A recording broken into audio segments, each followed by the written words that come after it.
Oh, yeah.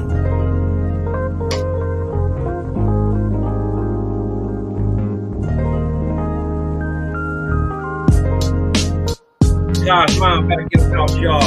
Jehovah Chronicles number 19. Let's bang moving, man. Keep this fire build every time, different things.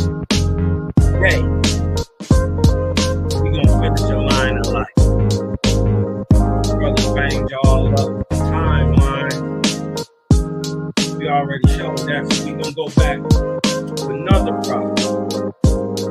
Showing this line of life being exposed all the way from Zarathustra now and being repeated in the Essene doctrine. Now we're going to show it all the way across the wall. Right here. It's the Cosmon era. Yeah. It's the Cosmon era. Yeah. They always talk about Moses. Right? They always bring up Yeshua. Right? They always bring up Muhammad. They don't bring up one of the greatest prophets that ever touched this planet. And that's your prophet. Right here in America. Ewahtah. Huh? The peacemaker. Hey.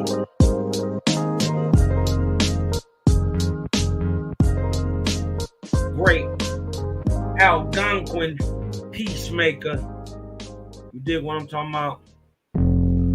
As always, let's get a little tippy tap on that.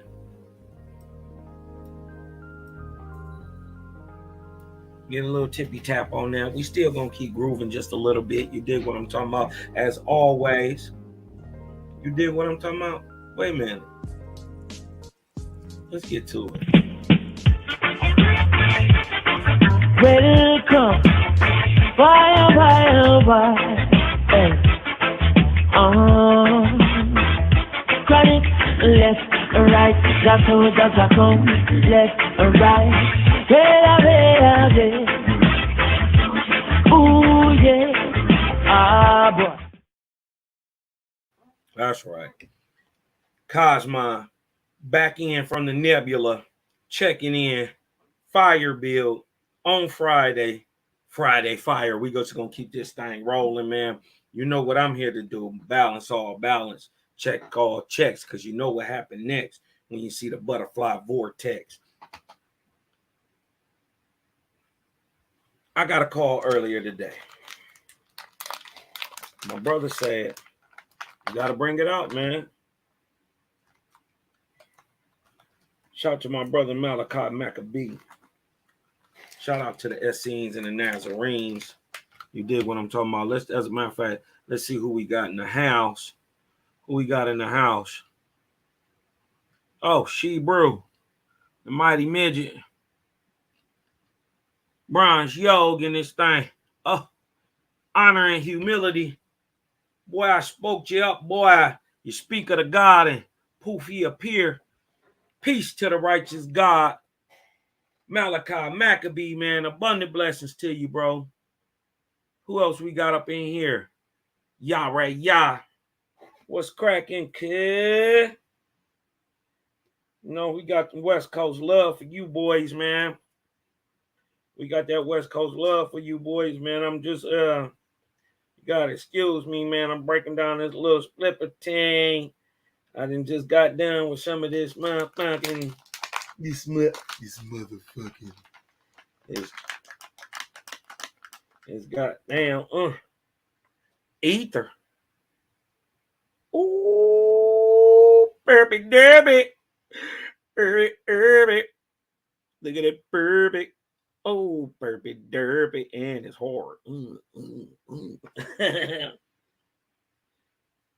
But anyways, who we got up in here? Bronze Yog up in this thing. On the lookout. Shalom, dearly beloved Dawood. Huh? Shalom, Dawood, beloved. She-Brew, Uncle Cal. That's what it is. That's what it does. You dig what I'm saying? So we gonna keep continuing this line of light today. My brother called me early. He say, man, we got to bring it out, man. We got to show him that in the end of the day, Creator did a great work everywhere. You know what I mean? There ain't no ceasing to it. And there's a line of connection, and it is the understanding given as laws, directions, you know what I mean, towards a certain people who praise the Creator and live in a certain manner. Right? So we want to show that the same thing that was given to Zarathustra was given to Ewahtah. Same thing that was given to Ewahtah was given to Abram. The same thing that was given to Abram was given to Moshe. The same thing that was given to Moshe was given to Ewahtah, then given to Yeshua. Creator say, these things that's being revealed in Owaspy is not totally all the way new to man. You know what I mean? That at sometimes, oh, excuse me real quick.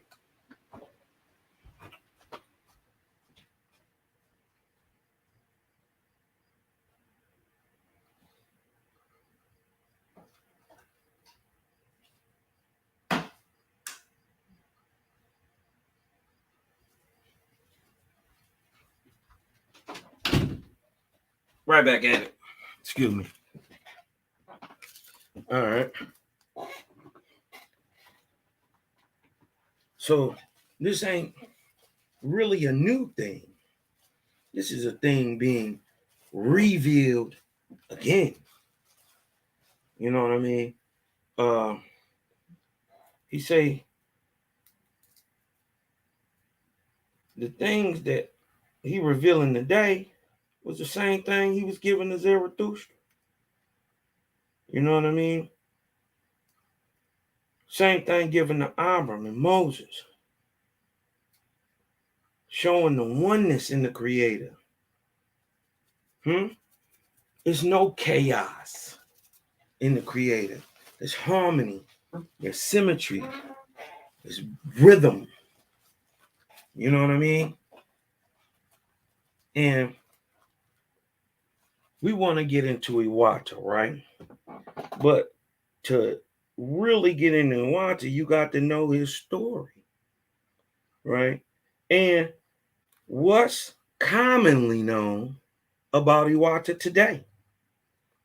Well, today, what we know about Ewahtah has been conflated and mixed up in the story of the Iroquois, the people who we call Iroquois, who are not really called Iroquois, they are the Haudenosaunee, right?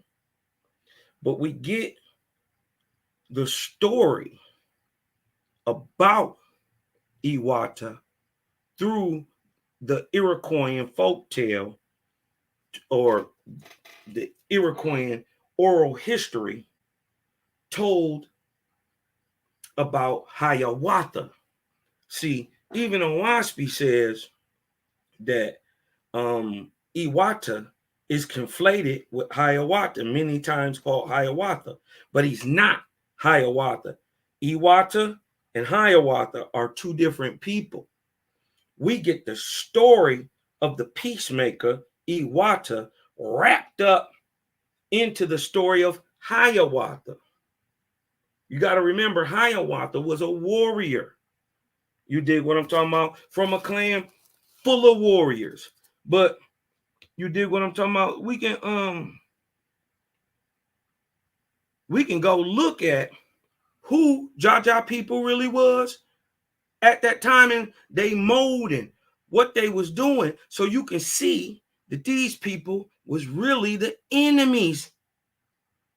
This is your enemy telling the tale. This is why you don't get the straight up name Ewahtah. Remember, Ewahtah was Algonquin or Egoquim. And Hiawatha was Iroquoian. Arch enemies. You dig what I'm talking about? Arch enemies. As a matter of fact, in the time of Taradaho, which we get the story of Hiawatha, the Algonquins was, the Iroquois was tearing the Algonquin ass up. 1642 in the so-called Beaver Wars, which really started before that. You dig what I'm talking about? Really started before that. So remember, we get a remnant of this historical man, a true living, breathing man, a giant man too, a Ahoan, a nigger, an American Aboriginal, a Negro. The Indian of America is a Negro. Ahoan, copper colored, large. You dig what I'm talking about?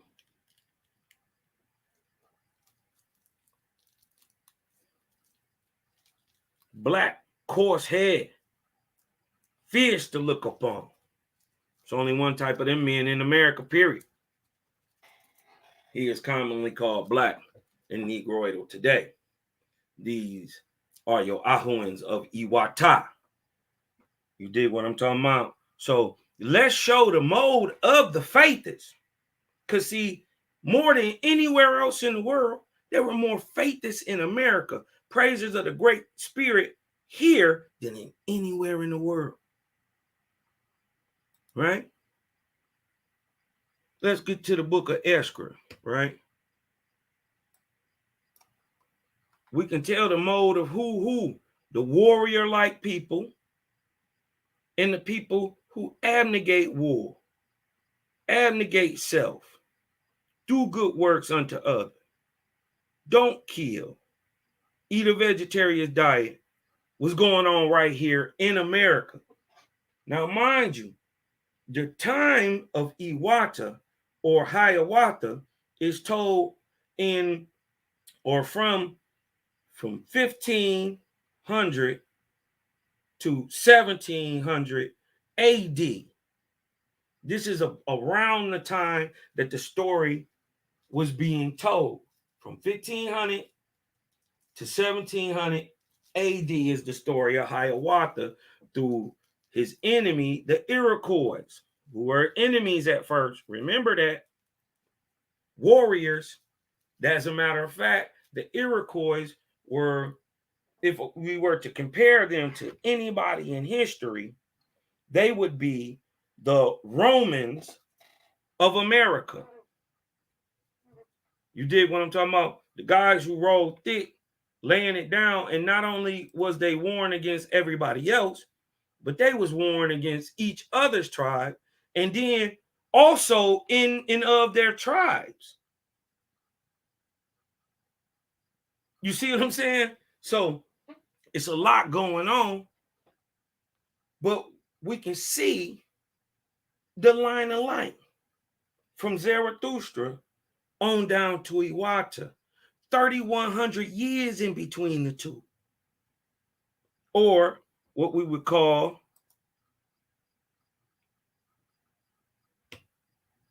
the 23rd arc cycle, or the 22nd arc cycle after the creation of man, or the Ark of Lu. Now let's get to the book of Ezra, right? Chapter 10. Oh.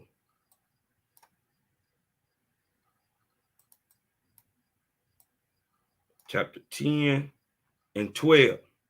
Now let's look at the overall mode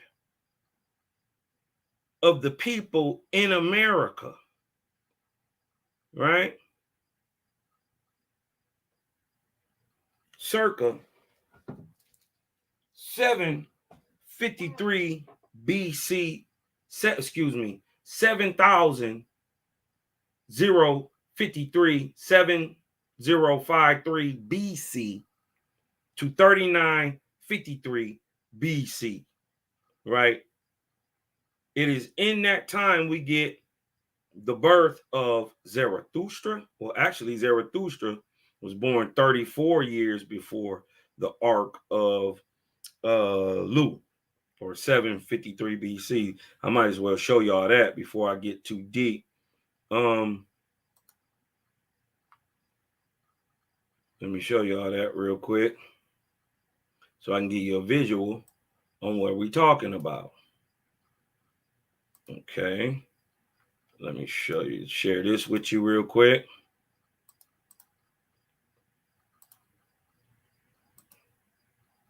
Okay. So we can show you where we're talking about. This is the majesty of Owaspy, right? When you're trying to link up a thing, you dig what I'm talking about? You can put it on a timeline. And in the 22nd arc cycle, right here in the Ark of Lu, under the Orion chief Frigapati, we find 33 years, 34 years, or in 7,097, right? Or 87.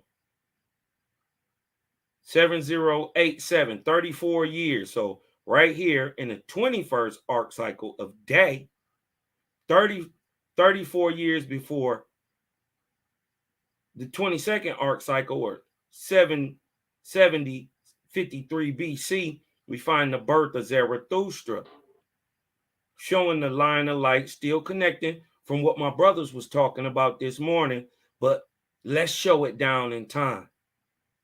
Because it is in the birth right here of the 23rd arc cycle, or actually 40 years before this date, 3953 BC, we find the birth of the world's 4 great prophets: Poe, Abram, Brahma, and the great American poet himself. Why I say poet? Prophet himself, Ewahtah, right? Born in 3993 BC, but for convenience sake, right here, 3953 BC, at the very beginning of the 23rd arc cycle, right? We find these guys preaching the law and words of the Zarathustrian law being brought by Zarathustra circa 7,000 or 31 years before, 3,100 years before, right? But once again, let's go show the mode. Excuse me, my bad. I didn't mean to do that. Let's go show the mode of man in America, right? And this is, my bad. And this is not only a spiritual thing, this is also genetic. This is also a thing taught. Look, Book of Esdras 10 and 12. Regarding the faiths of Gautama, or America, they were little learned, but were peaceful and industrious. So in the story of Ewahtah that we get, we find the people him, or who he is known or known through history to go to, the Iroquois, the Haudenosaunee, right, or the people at the Longhouse, were a warrior type people. But look at the general mode of the people here. They were little learned, but were peaceful and industrious. And little learned as into books, but we had astrology, mineralogy, metallurgy, massive structure, polygonal teocallis, or what you call pyramids being built here. So remember who's telling you that they're little learned. This is the Lord, a guy on a level so high. You did what I'm talking about.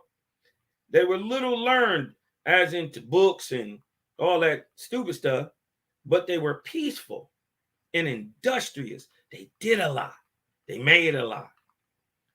See, we were never the people living in wigwams and long houses, and no, we used them as places of prayer. We lived in houses and cities. That's what people gonna have to get around to and get into understanding and really looking in history. Where did these great cities come from? Because they wasn't coming from dumb niggas. They wasn't dumb. We ain't have a lot. We knew what we knew. And look at the mode of the people here. And except for the Ions, they comprise all the inhabitants in all the land. That is North Canada, North America, Mesoamerica, Central America, and South America. These people, the faithists of America, Guatemala, the land of the 4 tribes, right?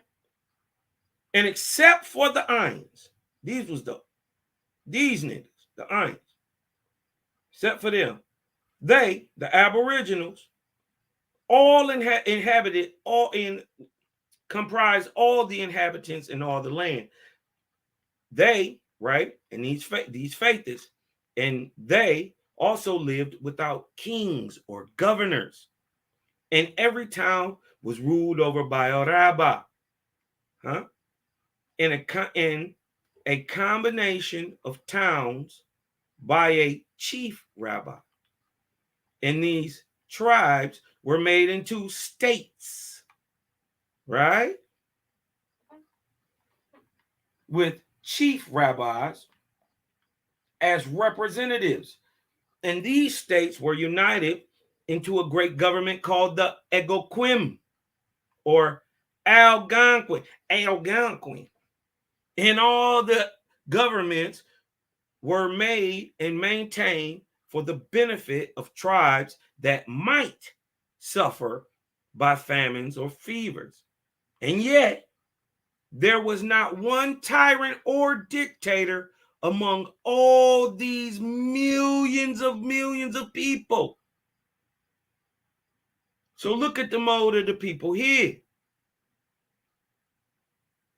And just like the line of light or prophetism descends through the genetic lines, which is proven in the Israelite heritage, that all prophets and seers come from one genetic stock in line.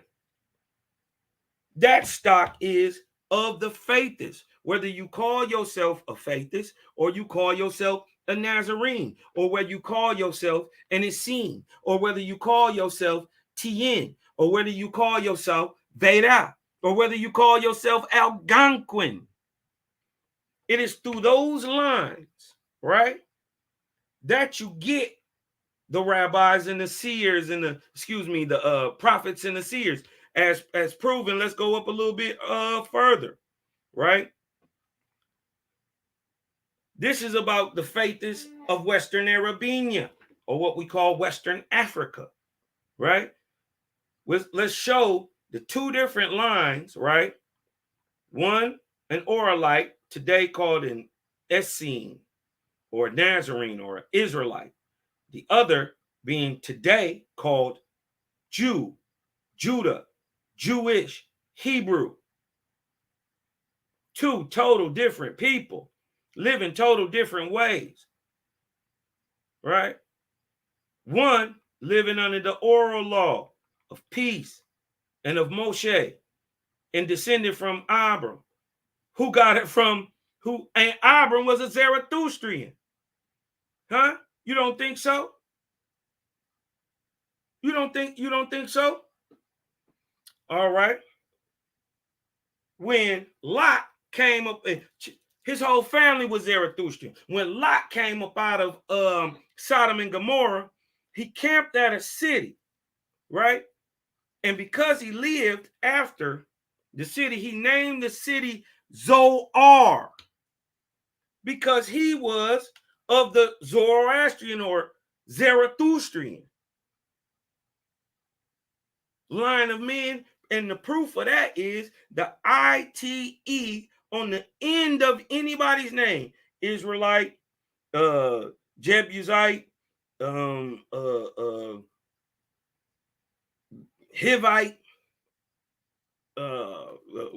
Moabite. The ITE just signifies it signifies your Israelitish, or let me get it back, Persian or Eastern Negroidal type and genealogy, showing that it's through the blood and also through the good works, or what we would call DNA or genetic memory, Vortexian record, that is passed down. And this is why they tell, and is learned, and this is why they tell you to, in the law, to teach your children and command your children to teach their children, because it comes through the blood and through adherence to the laws or to the ways of the Most High. Dig this. Regarding the faithists of Western Arabian, who were, for the most part, called themselves Israelites. So the people of Western Africa, right, for the most part, called themselves Israelites. Suffice it to say that the two branches still remain. There's two different types of Israelite anciently.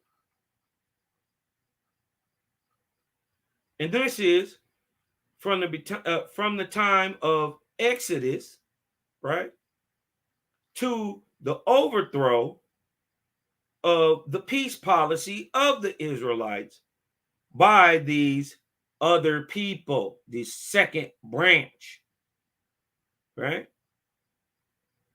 Let's show who those people are. Those who lived under the oral law, like Moses. He ain't had no book, and he taught orally. Huh? And those who lived under the written law, the Levitican, the hanger-on, right? The latter, right? These dudes who need a book to teach them how to be Israelites are called Leviticans. That is, hangers-on and of imperfect flesh and spirit. These are the people who came out of bondage,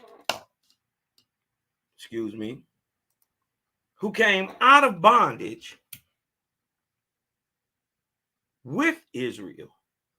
When Moses was going through Exodus, there were other people enslaved, oppressed with the Israelite in Egypt. When it was time to go, they said, we going too.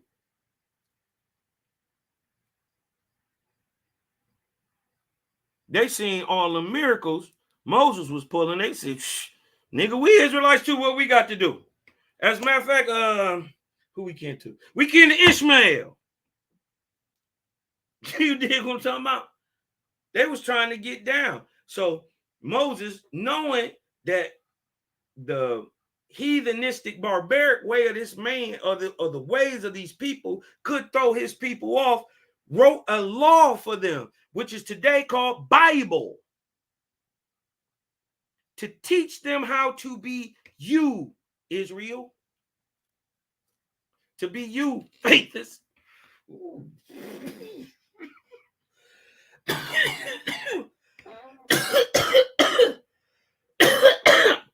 That thing bite back. Damn. That Zaza. But he needed, because when they was losing faith, when he went up into the mountain, so-called, they built a calf of Baal, right? Or some people say it's what's the bull god? It's actually Hathor. So they either built the bull of Hathor or they built the bull of Baal. Those are the people who didn't have a God, walked up out of there with you. 4.25 million walked out. Only 3.75 of them was actually Israelites. So you got a whole nother 750,000 people walking out with you. But they ain't you. And Moses knew. He said, man, sooner or later, man, we're going to have to get these niggas in order. So he wrote the Levitican laws to teach you how to be us. Right? But let's go back to show that it's the blood. It's the work, but it's the genetic record also. Right? The Leviticans were not scrupulous regarding war. So that means the Israelites were. The Israelites wouldn't war if they are making war. And the preservation of their seed. But this makes also sense too when you understand that Abram was sent to America, or Abram was sent to Ham to raise the genetic possibility of the Hamitic people. Period.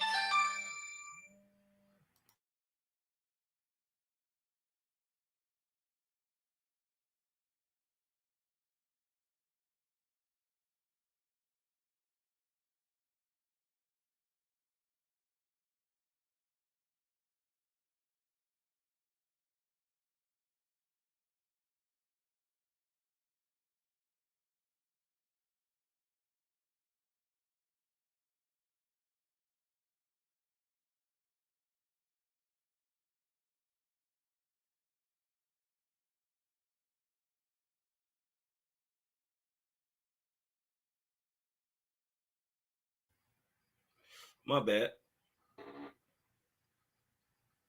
Let me get back up in here.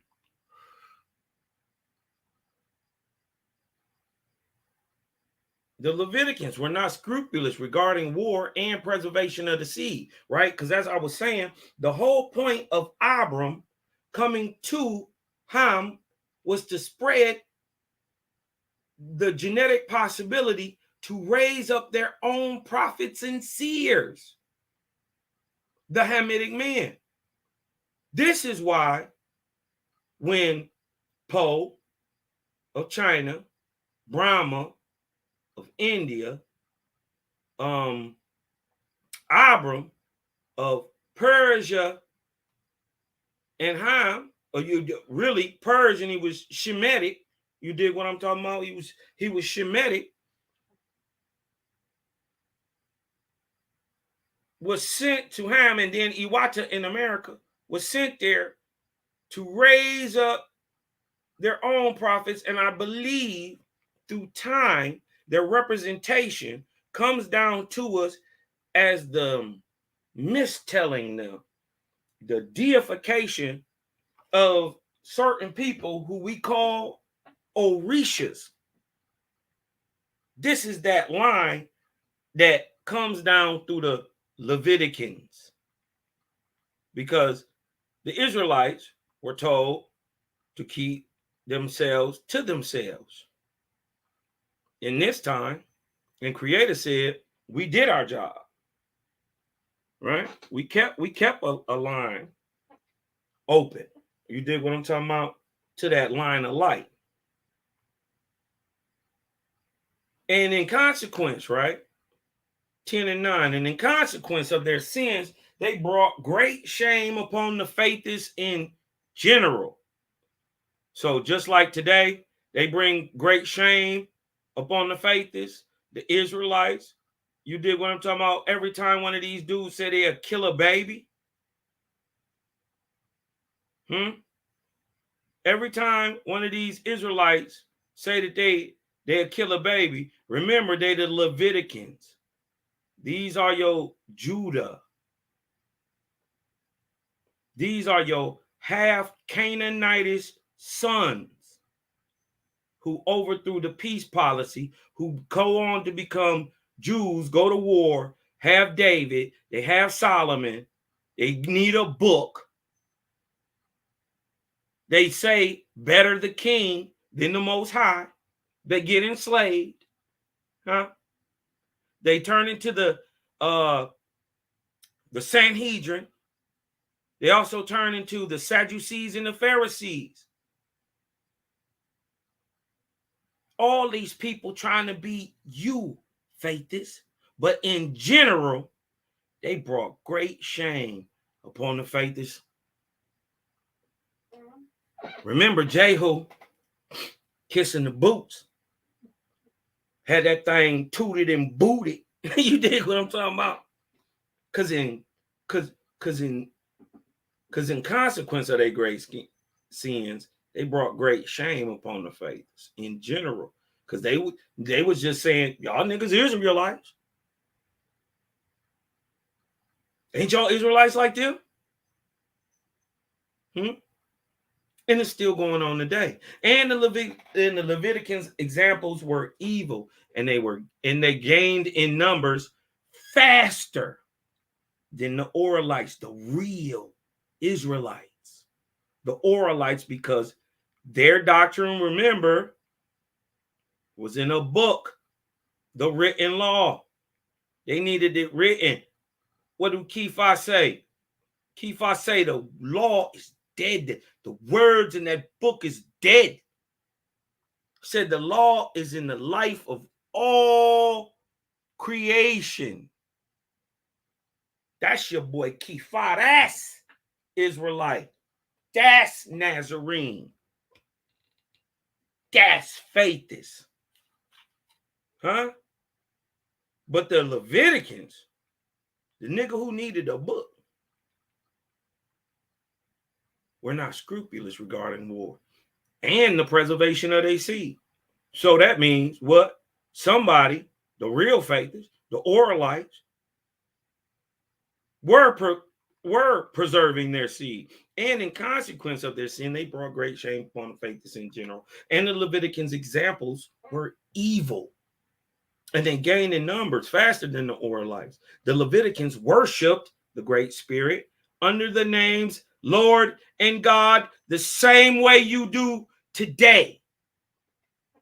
You niggas under the God spell still. But let's keep showing that it's all through the line. As for the Oralites, the true Israelites, the faithists of the Ewahtah Shaphat, so-called, because their doctrines and teachings were secret. So the real niggas was dropping this science mouth to ear, while you gum bumpers, God praisers, and like my brother say, mealy mouths, was out here faking and shaking, killing for the Lord and killing for the God. You were unscrupulous. You had no scruples. You brought great shame upon the faiths in general.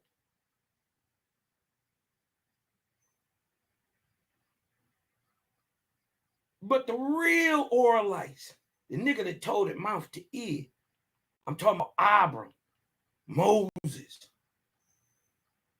Ewahtah, huh? Because he had a line it had to come from, and this is what we're going to show. As for the Orlites, so-called, because their doctrines and teachings were secret and only spoken, being taught orally, man to man, woman to woman. They were non-resistance. Here we go. So, didn't y'all go to war under Saul? Y'all shit. When Saul come on the scene, he got a big nigga on his ass trying to fight him. They about to go to war with the Philistines. Soon as we see David killing bears and lions, and you dig what I'm talking about? Second we see David, he got a slingshot in his staff. He laying shit low. We get Saul, he killing shit left and right. He even tried to kill David. Then we get his son, who go to war too. And everybody after them too. Till they get put in captivity. You dig what I'm talking about? So if you ever warred, if you ever lived in a kingdom, huh? You're not an Israelite, period. If you praise this, so if you praise the Lord and the God without even knowing what a Lord and God is, and you a person of darkness, as who with the book of supply say, you a person of darkness who believes the Lord and God are the great spirit, a man sitting on a throne, believed by people in darkness to be the great spirit. They were non-resistance. They didn't war. Didn't we just show y'all about the mode of the people in the Americas? Well, this is what's going on around the faithists in other places, because all of them wasn't faithists. All for the majority, they were warriors. And they owned nothing, giving all to the rabbis for the public good. Their practice was what? Love, harmony, and doing righteously in all things. Starting to sound familiar, Zarathustra? Starting to sound familiar? Huh? Abram? Starting to sound familiar? Ewahtah? And trusting in Jehovih, the great spirit, whom they worship under the name Ewahtah, or the sound that the wind makes. And look, this is what we went through all this for, to prove this to you. Who these people, just like all the prophets come from the Israelites, all the prophets in America come through Haonga. Your Israelite in America is called Haonga. They are of the Egoquim, or Algonquin stock of Native Americans, of indigenous Americans, excuse me. Because the Native Americans they come here later. They weren't here in America at this time. And it's not till later. Well, I may be wrong about that. But they are just coming on the scene because remember, they the enemies of the people. How? Because they warriors. The people here didn't war for the most part, but the Iroquois did. But remember, they come here much later, much later. We got the so-called Mongoloidal stock here. We talking about the Iroquois, because this is where we get Ewahtah through, right? But this is what we had to show you. All the prophets and seers were born of the Orlites.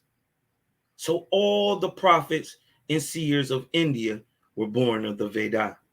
All of the faiths, all the prophets of the faiths of the Most High in China were of Tien. All the faiths, seers and prophets in America were of Hahonga. Huh?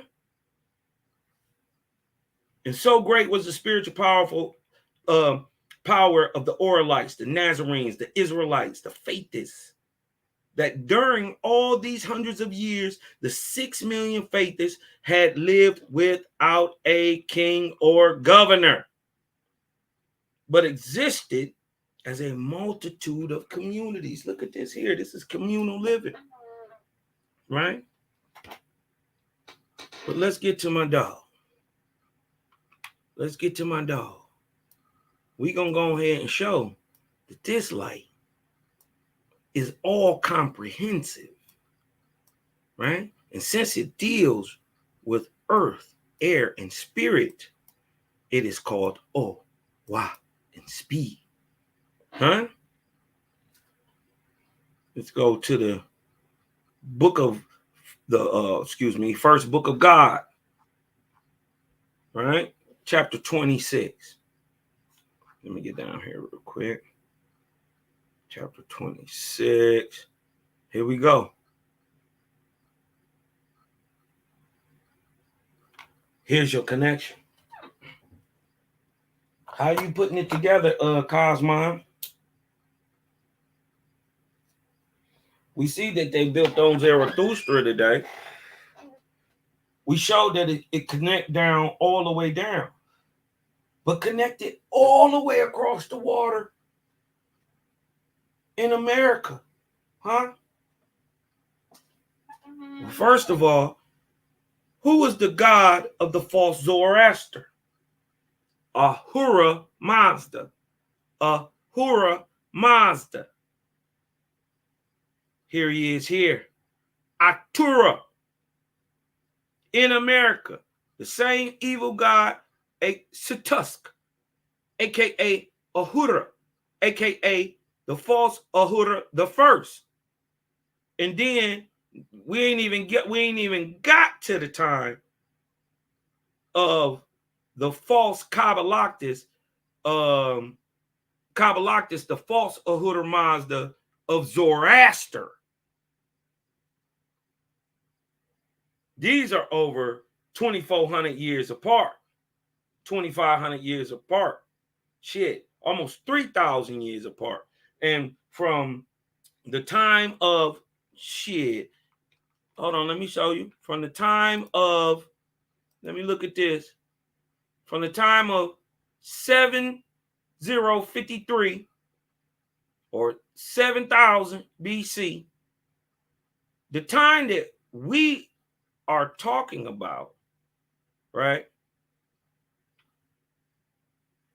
is here, 3953 BC, or actually in the time between 7,000 and 3953 BC. Now we show all the way down here over 3,100 years later, Atura, the false Ahura, inspiring the people in America to war, 3,900 BC, right? Showing the connection between Zarathustra. Hold on, it's jumping.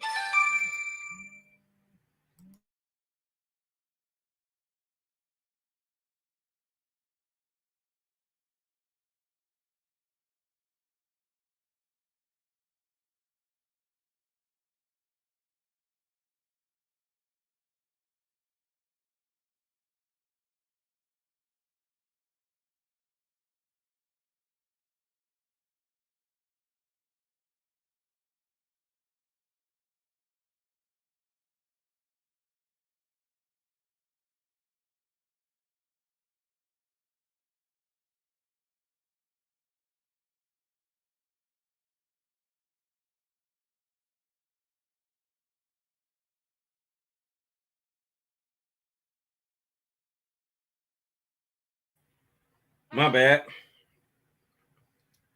But we showing the connection from the false Zarathustra, right? And the false Ahura Mazda, all the way to in America, we see Atura. Now, Ahura and Atura are the same being, the same deity, just said in two different languages.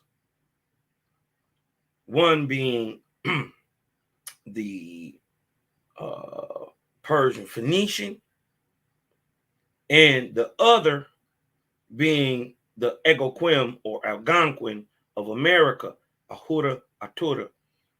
Right? Now look, let me blow this up a little bit. Now, Atura, God of evil. This is first book of God, chapter 26 and 1. You did what I'm talking about. I ain't even on my thing. Look out. What y'all got going on in the chat, man? But we ain't gonna worry about it. We just gonna get back to the bid. You did what I'm talking about. We'll chat it up later. Right? Atura, God of evil, dweller in hell, looked over the broad earth and saw the land of Gautama.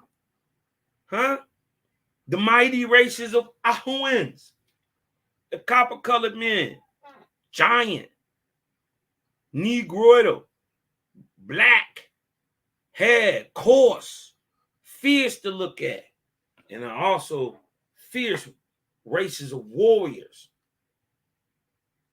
And his mouth watered. He said he looked over at America. He seen all these people who ain't warring, all these mighty men, and they ain't warring. Not one tyrant. He said his mouth watered like a lion when a lamb stands before him. Atura called his legions, tens of thousands of Jujas, devils from the regions of hell. Come, he said, I have found a rich feeding place. Behold, I will make my kingdoms wider, spread out the walls of hell, and gather in the great harvest of innocent souls. Then came Atura, host of evil, 10 times tens of thousands, for such is the nature of spirits and men. And Owaski says, in general, the general mass of both unripe spirits in the intermediate world and atmospheric world and unripe mortals, right? Call for 10,000 to do a righteous work, and only 100 will come. Call for 10,000 to do an unholy work, and behold, 10 times 10,000 come. They said to Atura, how shall we proceed? Where shall we go and strike?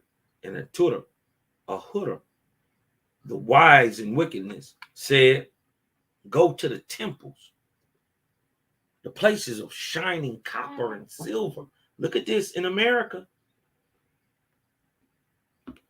And obsess every one of their oracles. And when the kings and the learned men, right, come to consult Gichi, the creator, my deadly enemy, he is warring against the creator, Gichi, the Algonquin name for the creator, Gichi, son of the creator, is Manito, Gichi Manito,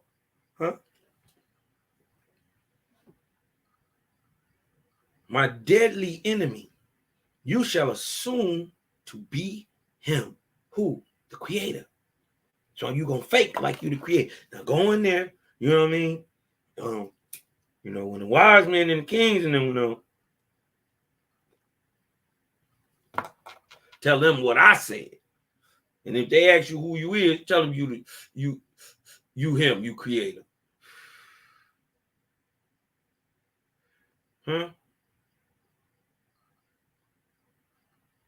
And he said, answer them with lies and all types of unprofitable speculation. Turn them upside down. Make them curse Geechee. Huh? Make them curse the Creator. Make them ask for Atura. And when madness, and the crazy part is, this evil God is remembered in American indigenous folklore today. Atura is still remembered. And when madness comes upon them, follow them to their sleeping couches and whisper in their souls that their neighbors are their deadly enemies. Incite them to war, to all manner of deeds of death. And when they overturn each other's kingdoms and houses, and their dead lie like ashes over all the land, gather in their distracted spirits to fill my mighty kingdom with Geechee's harvest. You see? You see the results of war? You see the enemies of the Creator. And what's going on in America. The false God looked over from his regions in Southeast Asia, Persia, and through Europe and Africa. Ahura was dominating the planet for roughly 6,000, almost 3,000 years, 2,000 plus years. Ahura dominated the planet.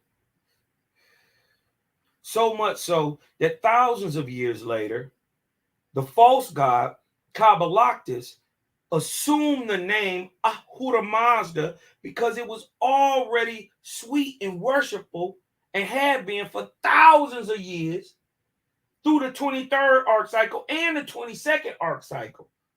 He was that powerful. You dig what I'm talking about? That Kabbalactus took the name almost 5,000 years later because it was still sweet and still remembered as God, right, to the Vedic and Persian people, right? And when madness comes upon them, follow them to their sleeping couches. Where was we at? Right? Incite them to war. Look at that. And so he said, why they distracted?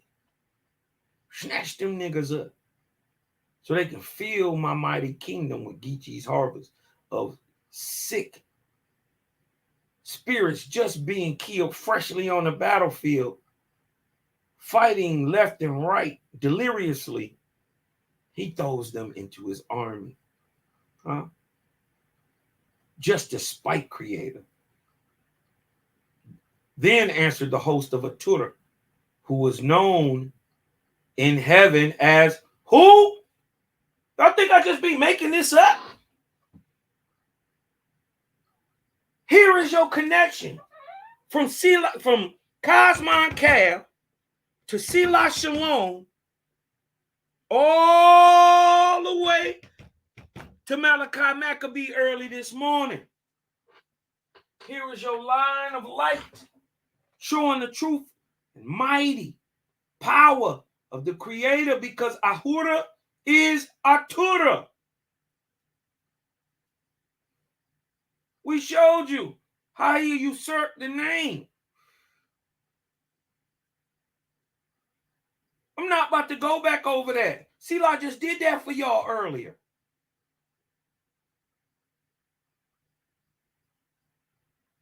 So we showed you how the name was usurped twice. And he's not even saying it right. Because true God at the time of Zarathustra was Ehua Mazda, named after the dominant man type on the planet, the Ahuans. He was Lord or master of the Ahuans, or all men. You dig what I'm talking about? The large man dominating the planet at the time. He was the Lord of men, the master of men, Ehua, like Tour. Khan. Who you think built it? These large ass niggas.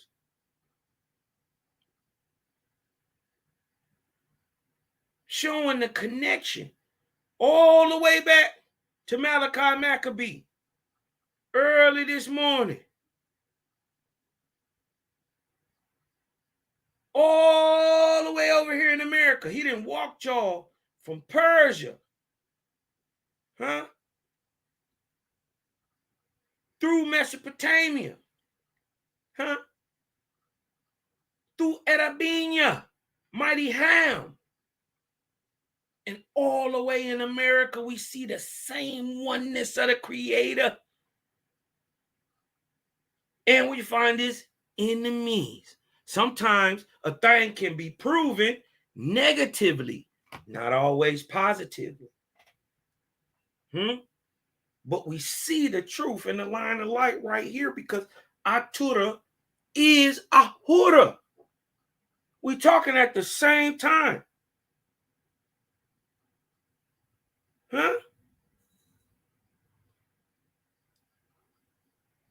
And then answered the host of Atura, who was known in heaven as Ahura. This is your false, the first false Ahura Mazda, aka Situsk.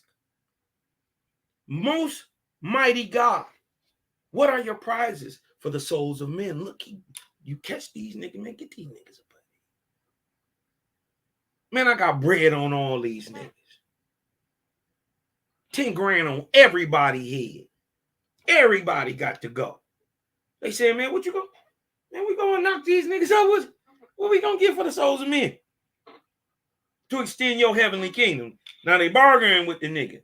Atura answered saying, look at it. According to the number of subjects any angel brings me, so will I exalt him to be a captain, or a general, or a lord, or a God. Said I'm faking like I'm the creator anyway, nigga, you could be God. And he shall have a sub-kingdom in my heavenly regions with thousands of servants to do his bidding. He's saying for all you niggas, I got 10 grand on their head. And for every one of y'all, who you gonna be one of my right-hand men. You're gonna be one of the capos. Huh? Dígame. You know anything about killing men?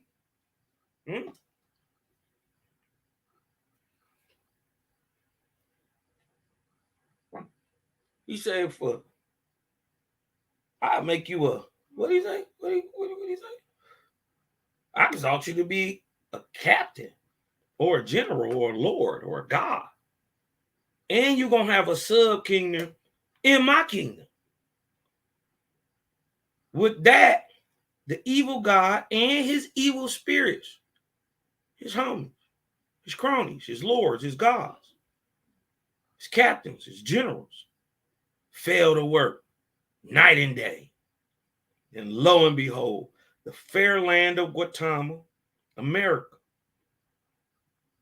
north, south, and central, was overspread with human blood. Fell war spread. This is like unusually harsh, like I say, cruel, dire war. This was some evil stuff going on here. Diabolical. Fell war spread throughout the mighty kingdoms. Kingdom against kingdom. City against city. Man against man. And the holy temples were pulled down or burnt. The canals. What canal? Broken and wasted. The city set ablaze. And the fields laid desolate with no grain growing. The grinding mills of the women lay silent, like the dead stretched over all the fields. Look at this. This is your Ahura. To put his doctrine, right? To set his doctrine in earth He inspired people to war for him. Same thing biblical God does. Sound familiar? Found out biblical God has killed 2.84 million people just in the Bible. So-called what they call Satan only killed 3. Dang.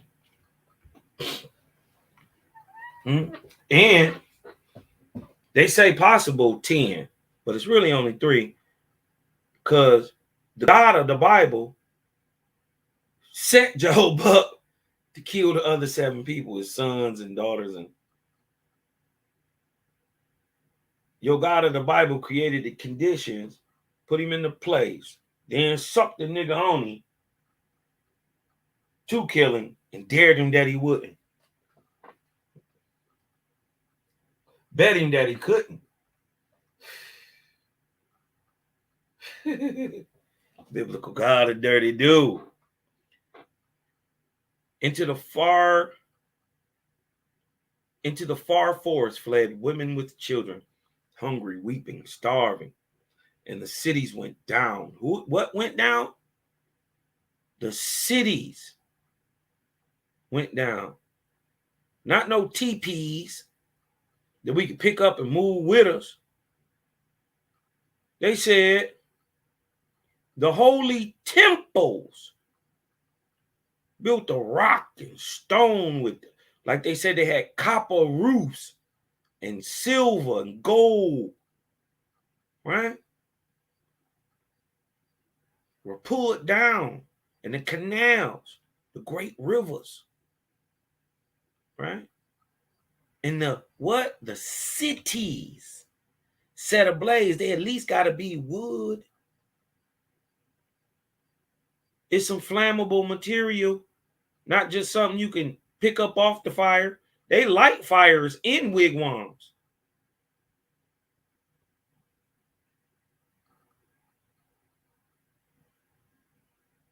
I'm telling you, New York was already there, pre-Columbus.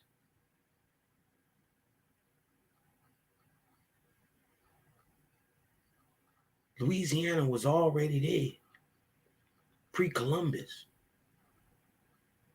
I'm telling you, he was there pre-Moses.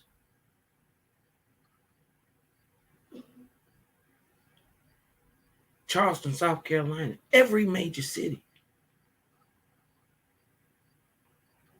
has been there thousands and thousands of years, and it's built on an older citadel and city that was an older citadel and city that was an older holy temple. It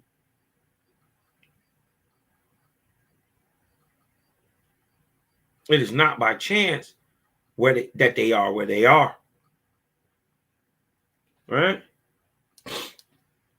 These people were well understood in geomancy and science of spirit and changing of chemical bases like metallurgy.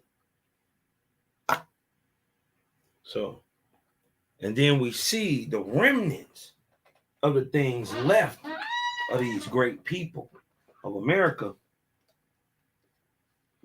And even after 7,000 BC or 9,000 years, just on those ones, right? Or you could say 6,000 years with Ewahtah, Abram, Poe, and Brahma.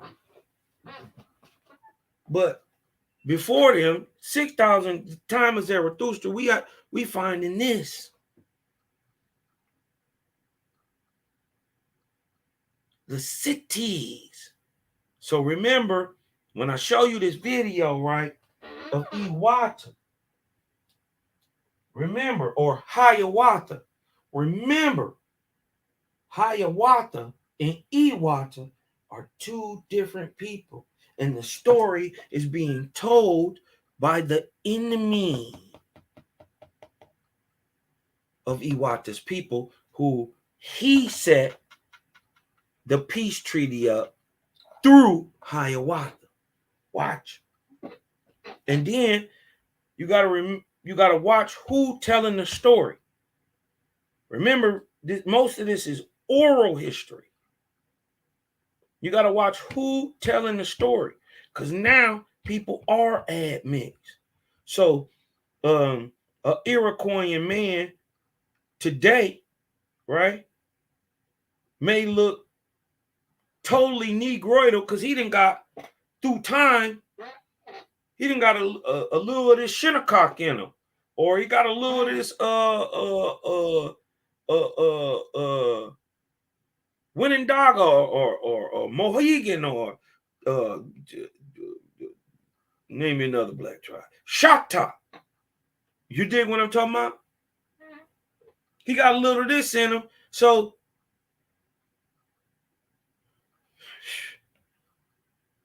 but is it right? Who cared what he looked like? What he do? Did he keep it right and exact when he telling his Iroquoian history? Some people tell it better than others. But remember, we just showing historical fact and proof what can be proven. This is an objective truth, something I can show you. So, but you, with the understanding we have now, with a WASP coming to clear this up, and Jaja wiping the cobwebs all out our head and picking us up and dusting us off and making us remember. Because this ain't all new. You can only prophesy looking forward by what? Okay. And the holy temples were pulled down and burnt. And the canals broken and wasted. The cities, Seattle, LA, Galveston, San Antonio, the cities set ablaze. And the fields lay desolate with no grain growing. The grinding mills of the women lay silent, like the dead stretched all over the fields. Into the far-off forest fled women and children, hungry, weeping, starving, and the cities went down. Did your wigwam go down? No. So remember, we talking about different people. You had a city with high-rise apartments. The nation went down. The tribes of men were broken up. Only remnants here and there remained. And where once had been great and mighty peoples, lay only heaps of ruins, past the power of man to rebuild. This is why many of these places are overgrown in forests or now been melted beyond recognition. You dig what I'm talking about? Now called mountains, once living dwellings.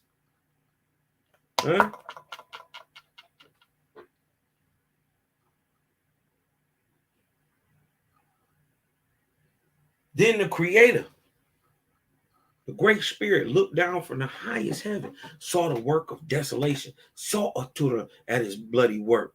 And the Great Spirit cried out with a loud voice, so that the earth and heaven shook with the power of his voice, sifting all things as a woman sifts meal. And he found one grain of corn.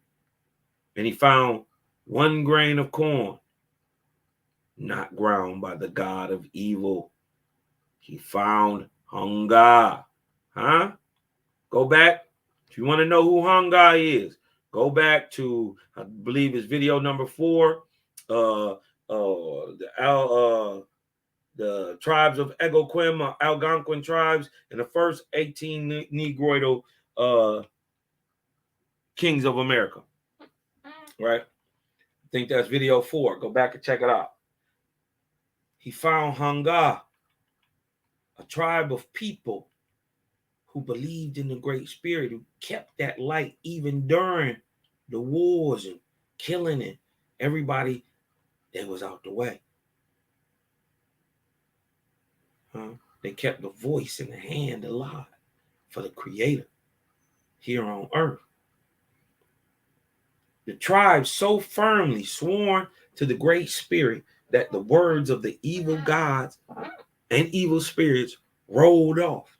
It took no hold on them. Look, this is the faithist. Could you imagine somebody trying to get you to go back to the biblical God today? Ooh. The Great Spirit saw the tribes of hunger. They who stuck most to the irons, the sacred little people, white and yellow. We know what this is about. Often marrying with them, thus preserving the stock to the hand and the voice.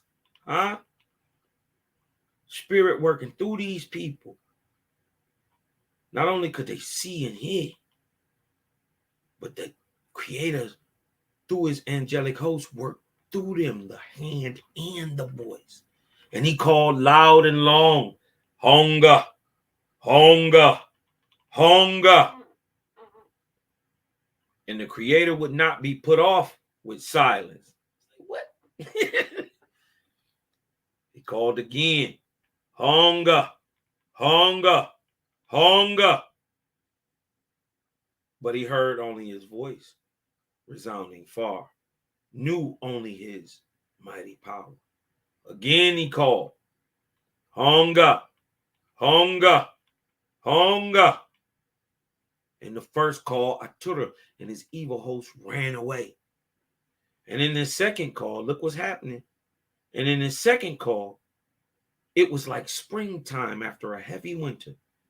And in the third call, it was like a budding summer. And from the seed of hunger, who?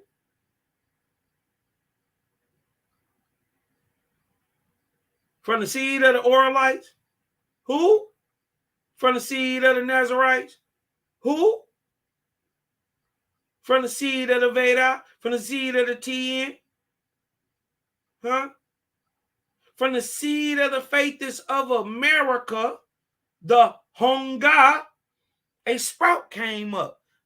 A nigger, a Ahuin, taller than any other man, with a bright, shining face of copper, shining as if all the destroyed temples glistened in his broad head.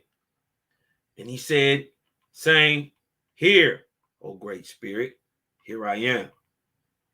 And the Great Spirit said, "Who are you, my son?" And he answered, "I am the son of the Creator." What?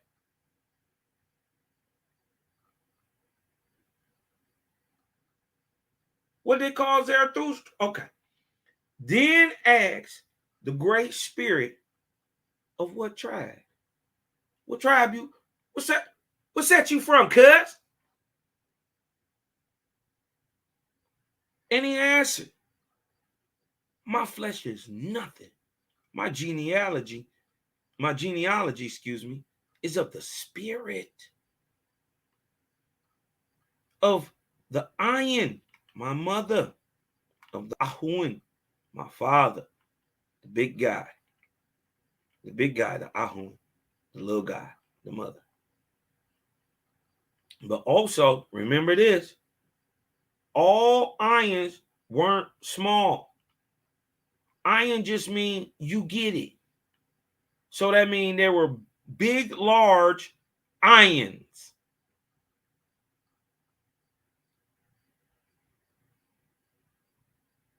There were even druks who could get it. So how couldn't the Ahuin? Remember, there are Ahuin priests and temples and all of it.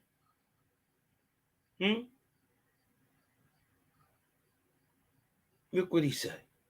Then said the Creator, "For which reason I name you Ewahtah, spirit and flesh, evenly balanced, best of men." Come with me. Walk along with me. You shall reinstate the tribes of men. The crazy part is we know this is not the creator. You can't. You dig what I'm talking about? And the creator would already know of what tribe. So we know this is Manito. Huh? Speaking for the Great Spirit. This is your God. Huh? Os. Oh, yeah. Yeah. The angel host, the angelic host, watching over the Ashar for especially the whole life of Ewahtah, but especially for the 5 years of dawn that come in 3953 BC, where he go and set the whole country together. Huh?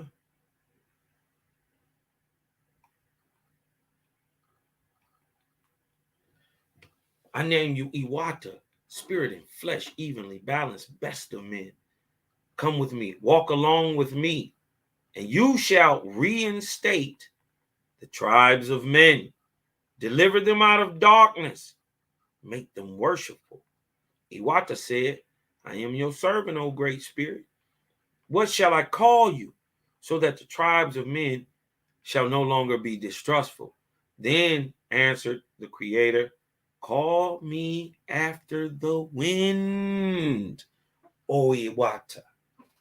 And Ewahtah said, how after the wind?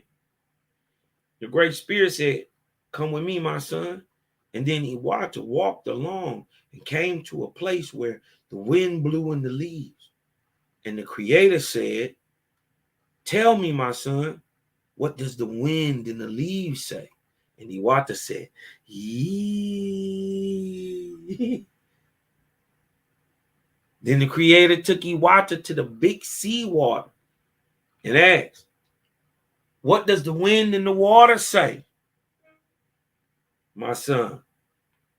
And Ewahtah answered, go. And then the Creator took Ewahtah to the high crags, the rocks above the clouds, piercing where the wind whistled. And he said, what does the wind say, my son? And Ewahtah answered, Queen. Right? Watch this. Watch this. And the Great Spirit said, call me Echo Queen. Oh, my son, I am 3 in 1. The earth and all that is in and on the earth and all the stars, moon and sun, they are my members. And the air above the earth, the Atatia, or the atmosphere, the Antantia, ancient name for the atmosphere. This is still used by Algonquin and Haudenosaunee tribes. Tribes of Algonquin and Haudenosaunee still use this word anciently. Atontia means like the heaven or the air or the atmosphere. Is another member of my person. And higher yet, in the high place above the air, is the ether, the great penetrator. And that is my 3rd member of my person. I am everywhere, far and near. All things your eyes see, all things your ears hear are of me and in me. Whatever is one with me has no hard labor. Behold, the flowers of the field, I color them. Behold the ant and the honeybee, I lead them. And the bird, I teach how to build. Man alone is stubborn, setting up ways of his own. Oh, if he could learn to be one with me, to move and labor with me. Then spoke Ewahtah, saying, Holy Ego Quim, I will go and teach man. Give him your words. Make him understand. Right? And your Ego Quim is equivalent to your Persian Ormazd. It is equivalent to the Jehovih of the faiths. It is the name of the creator for the Algonquin peoples of America. And the people ended up being named after the creator. He was called Egoquim, so they called themselves Opa Egoquim.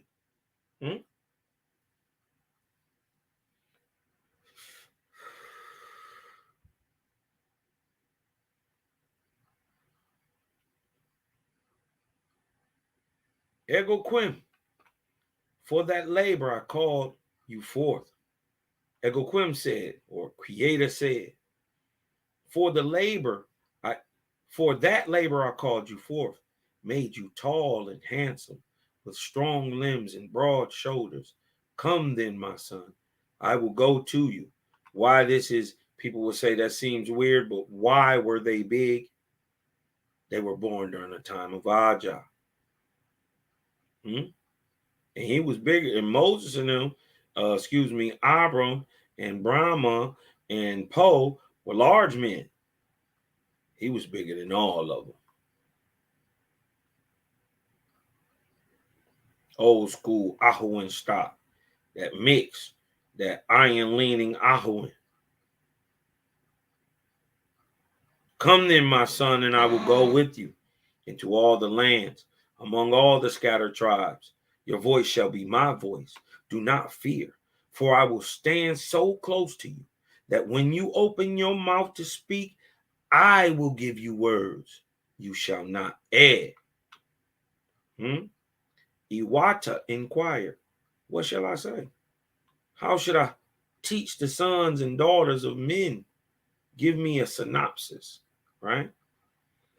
And this is where we prove the things being taught by the very first prophet, 3,100 years before this time, the great Zarathustra, the all pure, are about to be disseminated all the way in America by an Aboriginal, Algonquin, who is in touch with the creator himself. You call him Ormazd. He call him Egoquim. Creator say, all names are mine. He said, give me a synopsis, creator, man. What I'm going to tell these niggas, like, so I can, you dig what I'm talking about? Egoquim answered Ewahtah saying, one great person, even Egoquim, the creator and ruler, all in heaven and earth. You shall have him, and no other God, Lord, idol, man, or angel to worship forever. Who was holding down the great spirit here in America forever? You shall love him above all things, in heaven above, or on the earth, or in the waters of the earth. And you shall teach him to your children, and command them to teach them to their children, and so on forever. Sound familiar? Zarathustrians? Sound familiar? Israelitism, Levitican law?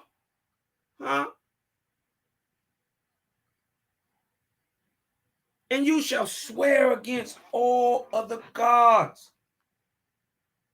No God, no El, no Elohims, huh? No El Adonais, no El Elyons,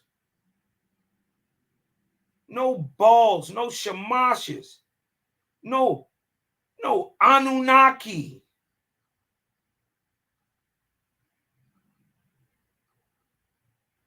Huh? No Dove, no Allah, only the Creator. Egoquim. Huh? And you shall swear against all other gods, lords, and idols to never serve them. It is for this reason, right, that you swore to your Creator against all other gods, lords, and idols, that you have been oppressed for 26 years, less than 6,000 years. Or, as a matter of fact, we got to go with what the Hebrews say. The Hebrews say the whole world was created in 3761 BC. Mind you, we 200 years before that right now, during the life of Ewahtah here in America, bigging up Jaja. You dig what I'm talking about? 200 years before the time they say that God created the earth and then created it all out of balance and then got tired in 3761. We 200 years before that, and look what we find.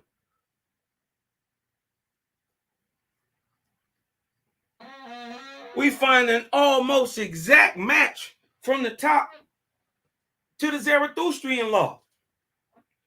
We find an exact match to the law given to Abram. We find an exact match to the law given to Moses. We find an exact match given of the law given to Yeshua, who was revitalizing the law of Moses, who was revitalizing the law of Abram, who was revitalizing the law of Zarathustra, showing the oneness in the line of the light. Once you know your Father, the Creator, He easy to find. Everything stank around Him. Everything dark. You can follow. You can go through the best of lies. This is why I'm going to show you the video about Hiawatha, because it don't matter spiritually, subjectively, right? It is a remembrance to a time told in how much even so better by your enemy. Hiawatha people didn't like Ewahtah, aka the peacemaker, huh? The man who came and set them niggas together and got the whole Haudenosaunee put together as a peace, as a nation, huh? Is Ewahtah. And look at his doctrine. Exactly the doctrine of Zarathustra. And you shall swear against all other gods, lords, and idols to never serve them, and the same to your children and to their children after them forever. And this was the first Egoquim law, of the law of the Creator. Huh? And you shall deal with all men, women, and children as justly and as kindly as with your own mama, out of whose breast you were fed when you were helpless and weak. So you treat them niggas, you treat everybody like you would treat your mama. You treat everybody like you want them to treat your mom.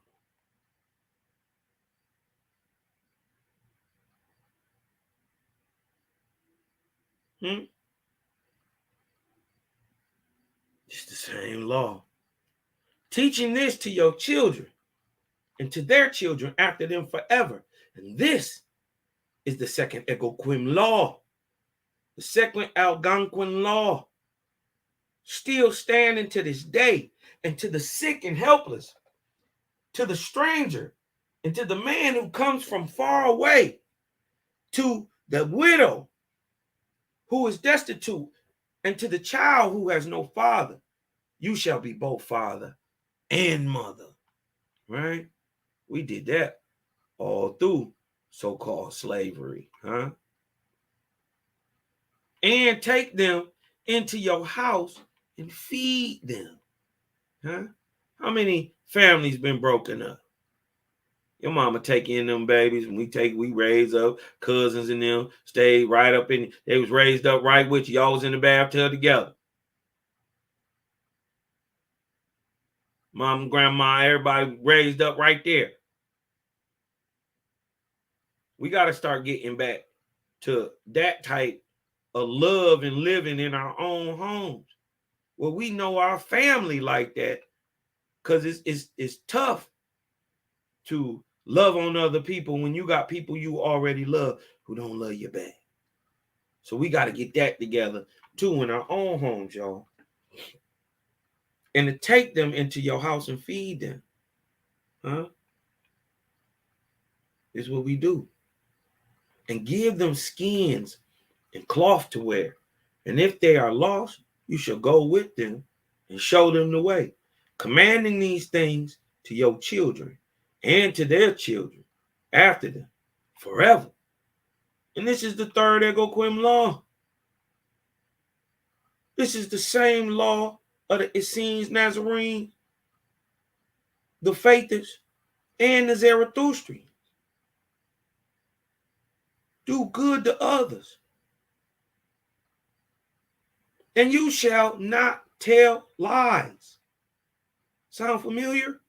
Nor speak falsely against any man, woman, or child, nor break your word of promise, even if threatened with death. You always say, well, what we gonna do with it? Nigga, we gonna stand on it. Faithers don't mean sucker. Faithers mean you one of the realest cats in the world. That just means you the realest. You dig what I'm talking about? Can I hold on? Let me get a little something going on here. Get some jams rocking. You dig what I'm talking about? This is Friday Night Fire. Jehovih Chronicles number 19. It's your boy Cosmonia, man. We going in on Ewahtah. Already done show you line of life. We gonna go in more.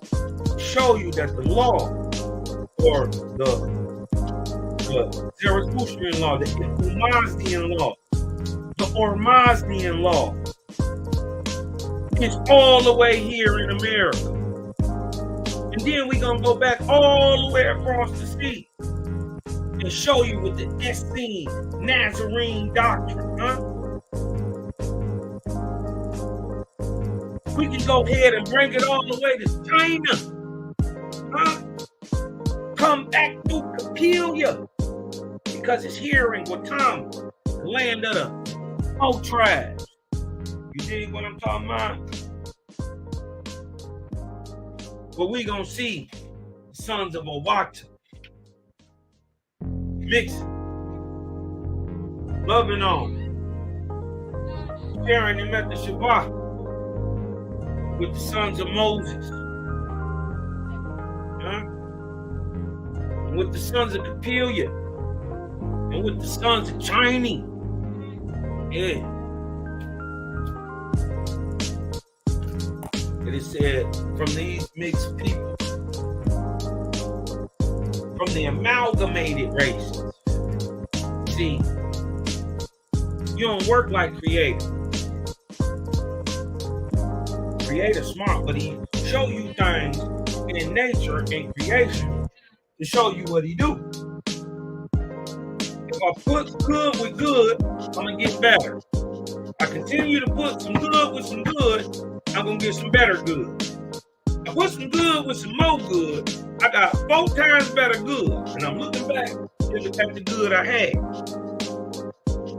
So he sends out people like angelic geneticists, our brothers and sisters, the Lewis. And he put that good with that good. They go on to bring some more good, and then they add mixed with another good, and they go on to breed a higher, better music. This is what the overall ideal of your goddess today, JC Antidotes, even is. She said, I didn't come back to raise you niggas up from your sin or get the chosen. Y'all niggas already to say yourself, nigga.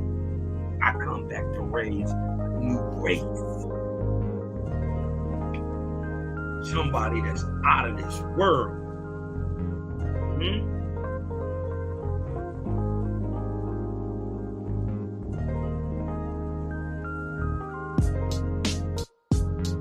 Can y'all hear me? If y'all can hear me, put a 1 in the chat. You dig what I'm talking about? Go back up here, man. See what y'all building on, man. Global purpose. Teaching, say it ain't so. Huh? It be so, sister. You be sneaking in the chat room. All praises. My guy, Roger Washington.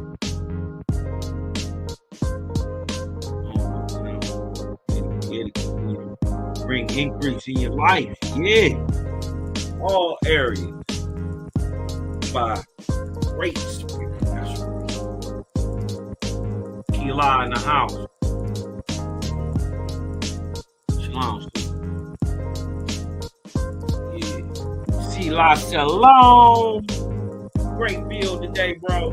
You know I had to come with something. You dig what I'm talking about? And we ain't done. We ain't done. You dig what I'm talking about? Am I muted?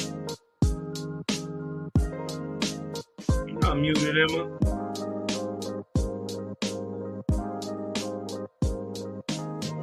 Yeah.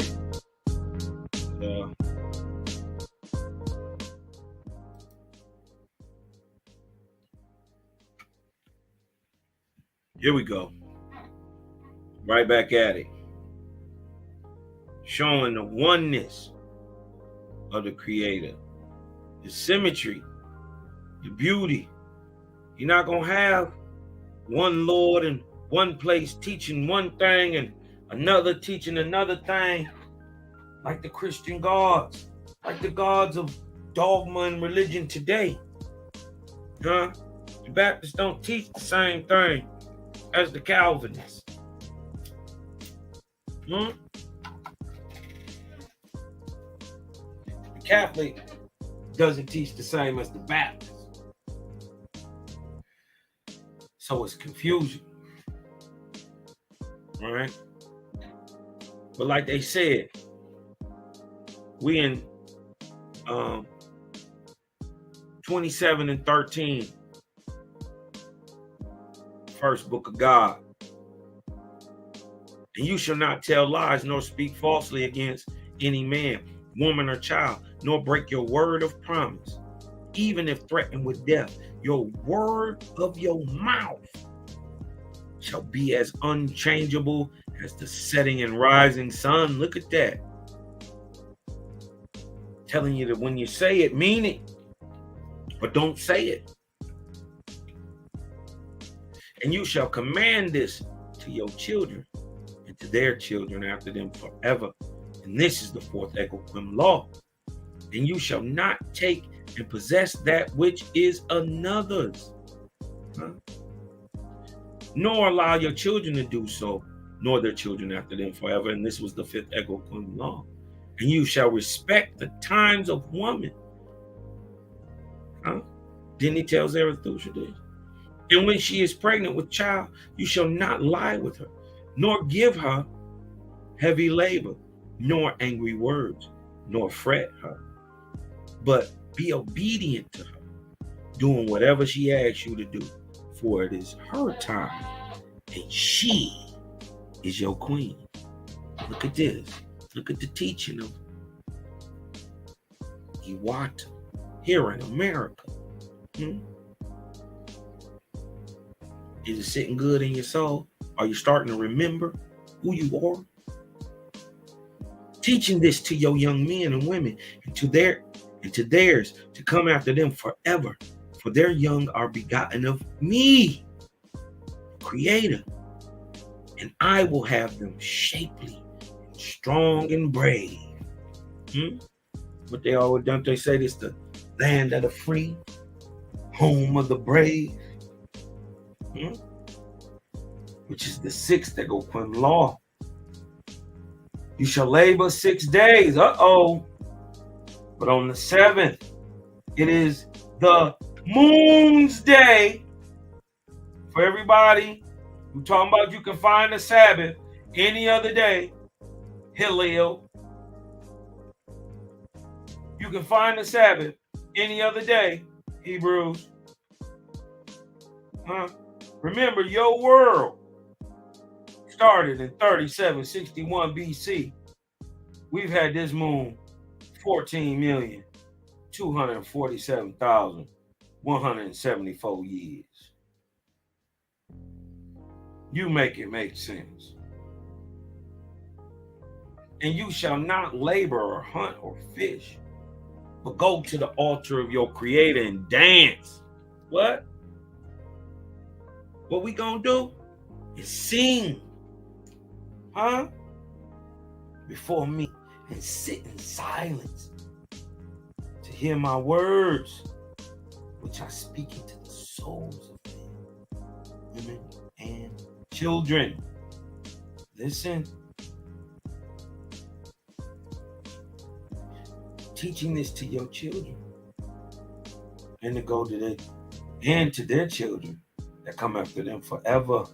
So here is your Sabbath.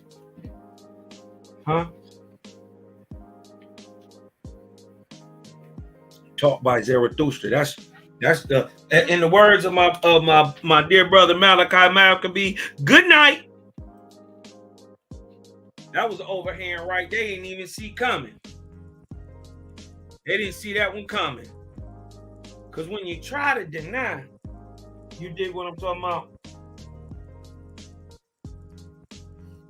Yeah, it can come back and bite you.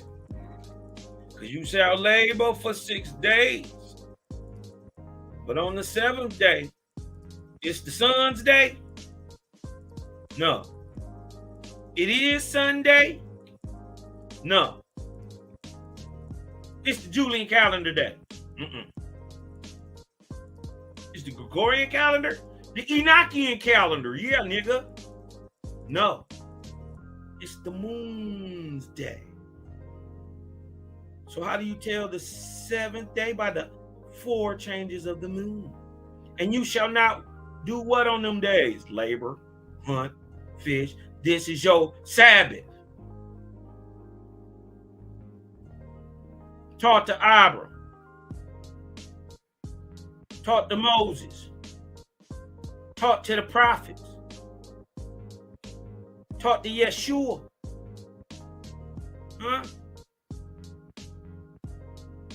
This was even taught to Muhammad.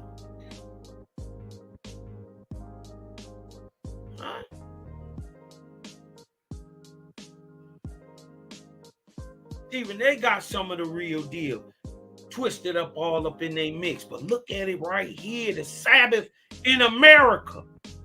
This is why they always mix up and try to call the American Indian, the Aboriginal American, the Ahuan, the Negro of America, Israelites.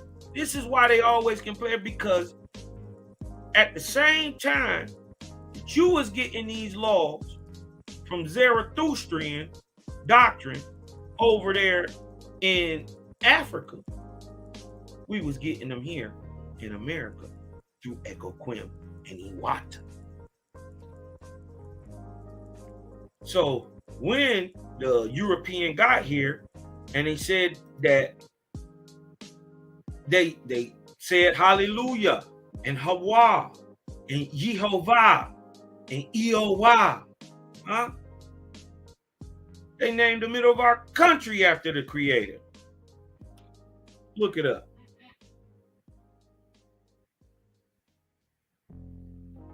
And you're going to dance and sing before me. And sit in silence and meditate and hear my words, which I speak to the souls of men. And out loud. They loud. They resonate. Teaching this to your children and to their children that come after them forever. Still being taught here today. Which is the 7th Egoquim law. You shall restore the rites and ceremonies of Chopin and Anubia Pan. Let's get into it real quick. Excuse me. Most likely the rites referred to are similar to the Portofan and Anubis rites. Shown later in Owaspy, the word Anubia is known among some of the Western tribes. The pipe of peace is known to all of them. And this was part of the Egyptian ceremonies also. Right here, right? These people lived and practiced this religion when the Christians came to inhabit it. They welcomed the Christians and fed them and divided their substance with them. Their cornfields spread over all the present northwestern states, now called the Midwest. They had state organizations. Look at this. In their United States were called after the name of the Great Spirit Egoquim, or as improperly called, look, Algonquin. I don't be making this shit up. But because of their religion, Christians raised the cry of heathen. Who was the heathen for real?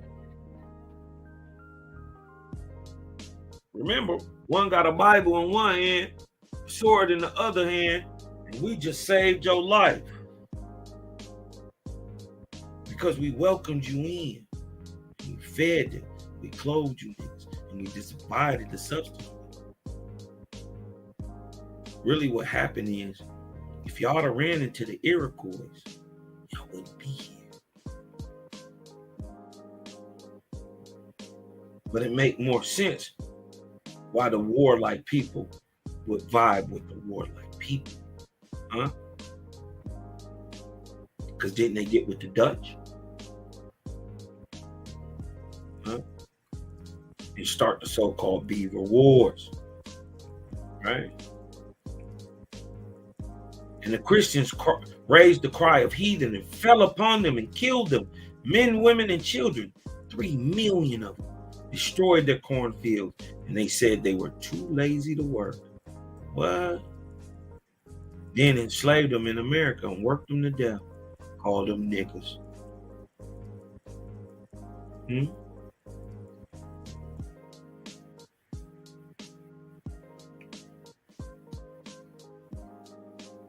Except you shall not flatten the head. What they're teaching you is the ceremonies and rites and the how-to of Chopin would be like Suis. And the Nubian rites is the burial rites. And these are like birth and burial rites. Except as you shall not flatten the head to make a seer, a haonga, where we get the name Honga from. The early tribe was called what? Haonga. Right? He said, you shall not flatten the head to make a seer. Itura. It is the false god. Itura. Ahura. The false. Ahura Mazda. The false. The first, Situs, who taught the practice of head banding and flattening in America to force his own seers, or later in time what we come to call the jinn, the ajin. They were men. They try to say they were spirits, but no, they were men who the spirits spoke and worked through and talked through.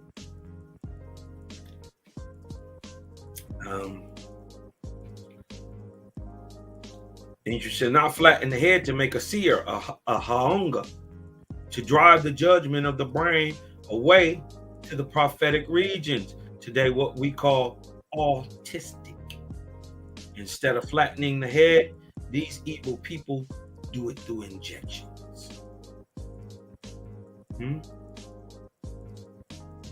This is your agenda, the flattening of the head. Except today with technology, it is done through the medical world, through injection, causing autism or the state of the head flattening without the head flattening. In this procedure, you shall swear to me to never restore. You hear that? Teaching these things to your children and to their children after them forever. Then your grandmama, when you came out, didn't she rub your head for you? Shake your head? Mine did. Teaching these things to your children and to their children after them forever, which is the 8th Egoquim law. Then Ewahtah, right? Son of Egoquim rose up saying, I am your servant. Lead me, for I am going in your name, even to the end of the world. When Ewahtah, son of the great spirit, thus spoke, a light came over him, dazzling, brilliant, lighting the way, showing him the way. And the spirit upon Ewahtah was so powerful. Look at this.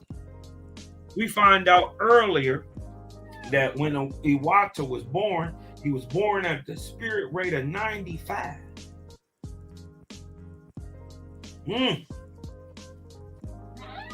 Brahma was a 99. Brahma turned Yesu on them boys. Jesus was born, Yeshua was born in Yesu. Chinese, born in Yesu. These boys was above their physicality, man. So the spirit worked through them. What we would call a pure vessel. And the spirit upon Ewahtah, this is the god Os, so powerful that when he came to a river, he rose up like an angel and sailed over, landing safely on the other side. Look at this. Look at what the editors of OWASP say, though. Look. Now this is 1882. This is the editor. I have myself seen persons floated and carried in the air by angel power. You can go on Google today. You can go on YouTube and see this today. And there are now thousands of men and women who have seen the same thing, knowing the possibility of all that it is here related.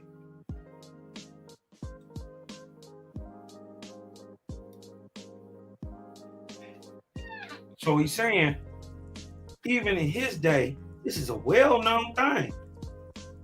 Y'all see magicians do this all the time. Y'all be thinking it's just magic. He really hanging off a building? No, many of these boys work directly with the spirits. And if you listen to them, they tell you that. They tell you that the spirits with him. Nor did he know where he was going. He didn't even know he was going. Did not know the people. Did not know the places of the scattered, destroyed peoples. And the angels of Egoquim went before him, went into the forests and valleys, calling to the souls of the suffering, starving, and dying, saying to them in despair. I never did rock with the pictures. Let me show you my picture of Ewahtah. How I see Ewahtah in my mind. In my mind, he like the Mardi Gras Indian, like this. That's Ewahtah.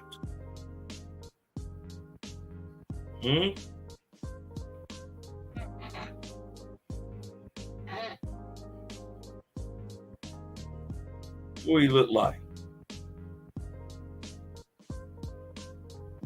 Hold on. Oh, wait. Hold on, I gotta stop sharing this screen. My bad. I gotta share this screen with you. My bad. Let me show you. Boom. Like this. Big Chief. Big Chief. My big chief wear the golden crown. Huh? Ewahtah. Regal. Said that boy was shining. Said the spirit was on him so tough.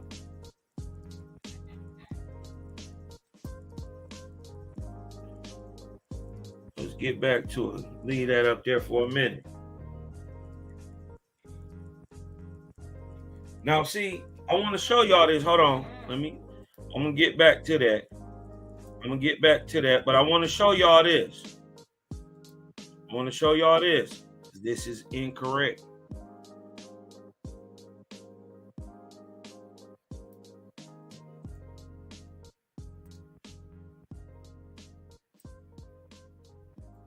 I'm going to show y'all this. This is in Owaski. Y'all see this? Y'all see what that say right there? Ewahtah. This is under this picture. It's under this picture. Let me show you. Ewahtah, right? Look what it say right here in I-1112. Ewahtah, known later as Hiawatha. Wrong. He is not known as Hiawatha, because in the stories of Hiawatha mentions Ewahtah. Ewahtah is mentioned in the stories of Hiawatha, and even in the stories of Hiawatha, it's made very clear that Hiawatha and the peacemaker are two different people. And even in the story of Hiawatha, there's a woman. Remember, they were enemies of Ewahtah people. Even Hiawatha was an enemy of Ewahtah people, because they was Iroquoian, and Ewahtah and them people was Algonquin. Okay? These people was warned. Hiawatha's people, the Onondaga and the Mohawk, the Seneca. You know what I mean? You can even throw the Tuscarora and the Cherokee in there. They Iroquois. Wasn't until they got down south, really, they got niggified.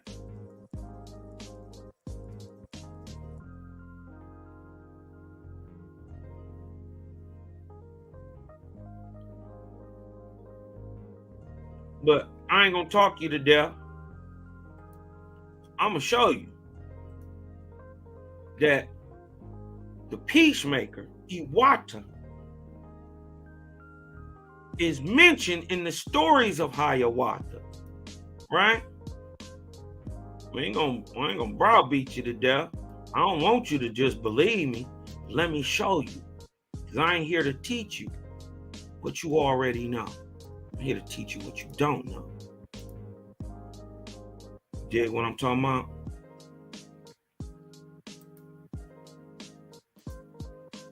We're gonna let it sink in. Give it a minute. We're gonna let it breathe, right? We're gonna let it breathe for a minute. And we're gonna get into the story of Hiawatha, right? We're gonna show very quickly, very succinctly, that the peacemaker, the guy who making peace. First of all, before we get to that, let me stop sharing this. We got to go and show, right, that Ewahtah is out here making the peace, while the Iroquois and a confederation of Haudenosaunee are at war. Remember, the faiths in America didn't war. Watch this.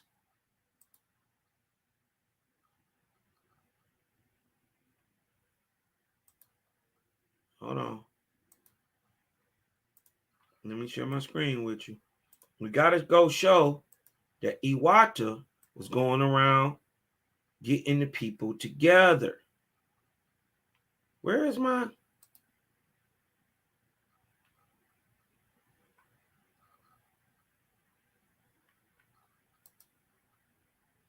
Okay, here we go. Back at it. Now look what Ewahtah is doing. Let's go show him showing peace, making peace before this. Ewahtah the Mighty is coming. His son, behold him. He holds the keys of Yatante. What is Yatante, y'all? This is the subjective head of heavens over America.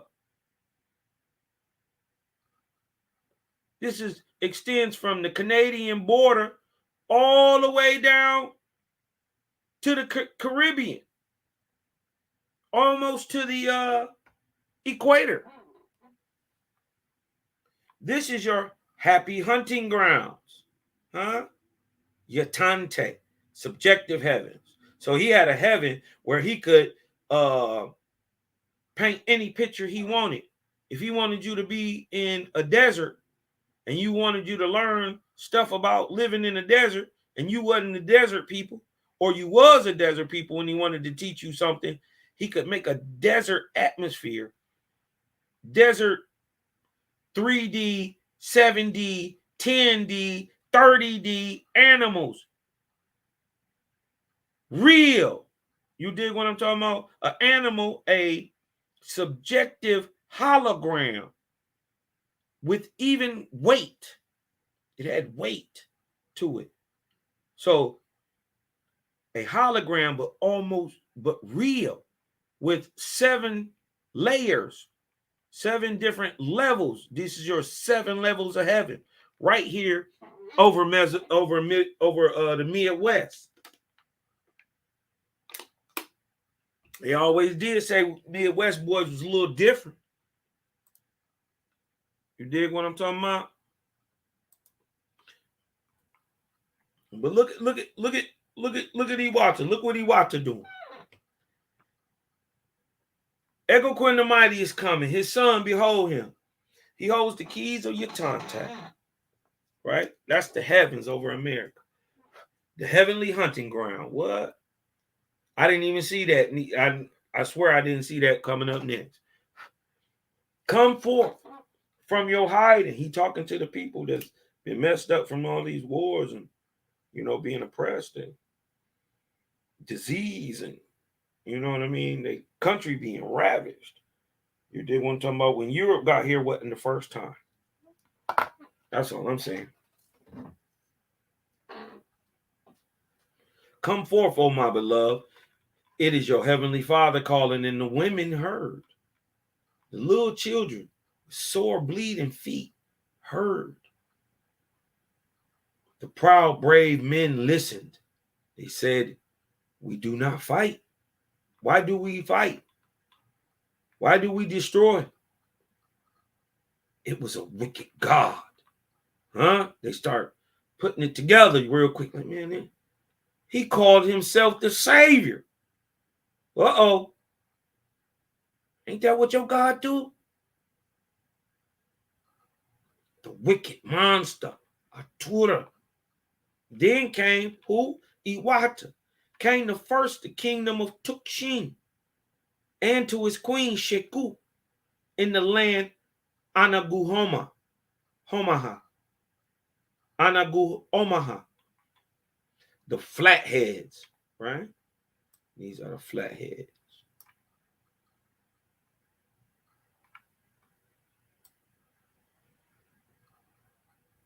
Right?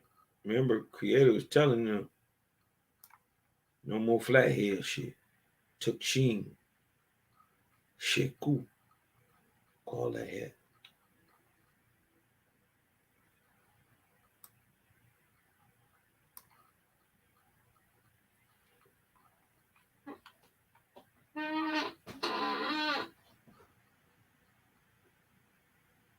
And then to his queen Shegu in the land of Anagu Omaha, the flatheads. told them all the words of the great spirit Ewahtah.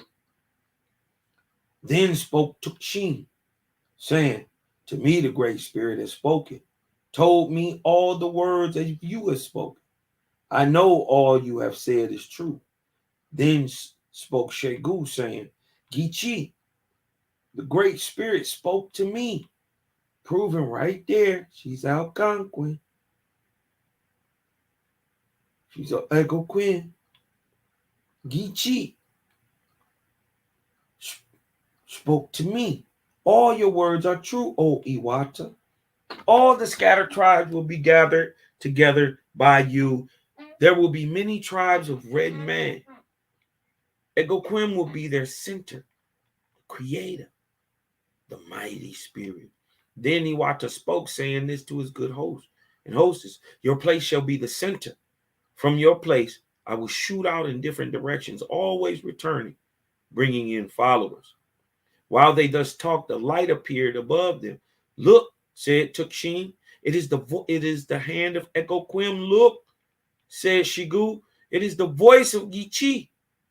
Then Ewahtah, seeing more clearly, raised up expressively and said, it is a ship of fire coming down from heaven. I hear the voice of the angel of Ewahtah. Who is that angel? Where we at? 2737. Hold on. Let's go see who that is. Let's go see who this angel is, because he doing a whole bunch. He's showing out right now. He just showing out. Who is that rocking with? Ewahtah. Huh? Who is inspiring Abra? Of where? Not of Ham, of Persia. And afterward of Arabia. Afterward of Africa. He didn't get the Ham till he went there to raise up prophets of their own. Who is he inspired by? Who is Abram inspired by? Vishnu. Oh yeah, the real Vishnu, not the false gods you get out of the history of Brahmanism and Vedism, the Vedic text. Brahmanism, Mahabharata, the Bhagavad Gita, not that Vishnu, not the so-called one of the three trinities of the Hindu gods. No, the true Vishnu that was mashing in the time of OC. Huh? And Ewahtah. Right? Here we go. This the man of the hour right here. And Ewahtah of North Quatama of North America. We only talking about North America. This is where Ewahtah from. Where the niggas is from. Inspired by the god Os. And their inspirations were for the time of the same period, 23rd arc cycle, known in the kingdoms of heaven as the time of the arc of Spita, the 23rd arc cycle. These four gods were the chief divine gods of that day. Hachu being div in chief. What? So, hold on. We're going to go back down to 27.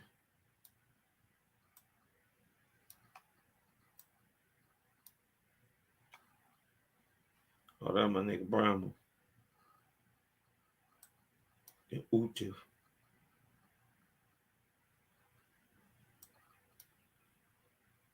Where we at?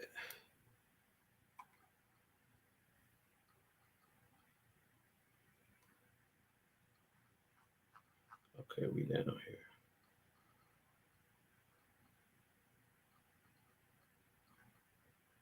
Okay.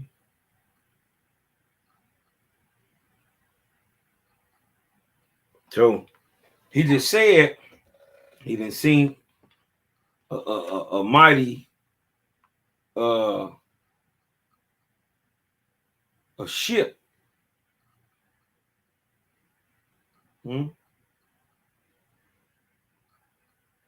Right here. Where he at?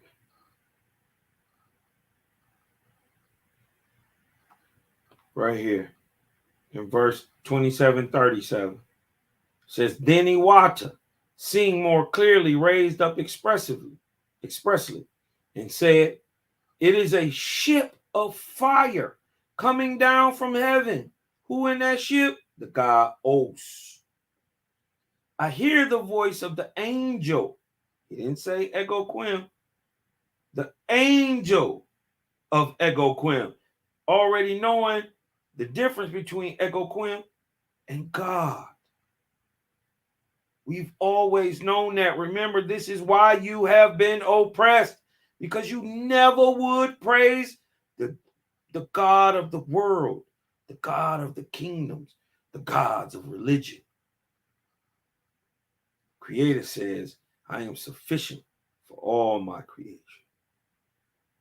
Then Ewahtah went and stood between Tukshin and Shigu, holding their hands so the voice of Egoquim could speak plainly, so he could hear. And Egoquim spoke out of the ship of fire, saying, yes, my beloved, I am with you.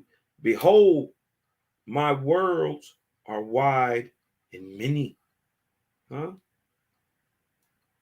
So not only worlds, as in different planets, but on the planet. Because we didn't already found him in China. We didn't found the creator in Persia. We didn't found the creator in Hellas. We didn't found him in Europe. We didn't found him in Arabia. Now, through Ewahtah, here, he putting it down in America. It is through the Ahuan race. First, through the Ayans, the little people, the mound builders. Huh? Misunderstood as Ma and Ya. You dig what I'm talking about? Not the Mayans, the Maya. Two different people. Huh? The Oeklo Pan, right? Those who survived Pan, or those from the island of Pan, the Oeklo Pan. Yes, my beloved, I am with you. Behold, my worlds are wide and many. When my back is turned, evil gods come to steal my children. Tell them lies to win them. Tell them they are my sons coming to save them. What? Ain't this the same tale of Jesus? Hard is the fate of those who praise or who worship one God only. Now recall that Geechee meant both creator and God, but we also understand that Geechee Manito, these people understood God, but when they saying God, they meaning the highest thing thinkable, as in to be praised, but not like they praising the creator, because they obviously understood the difference. No difference than what you call the creator today, but being that they know that the name, that'd be just like me saying, praise God.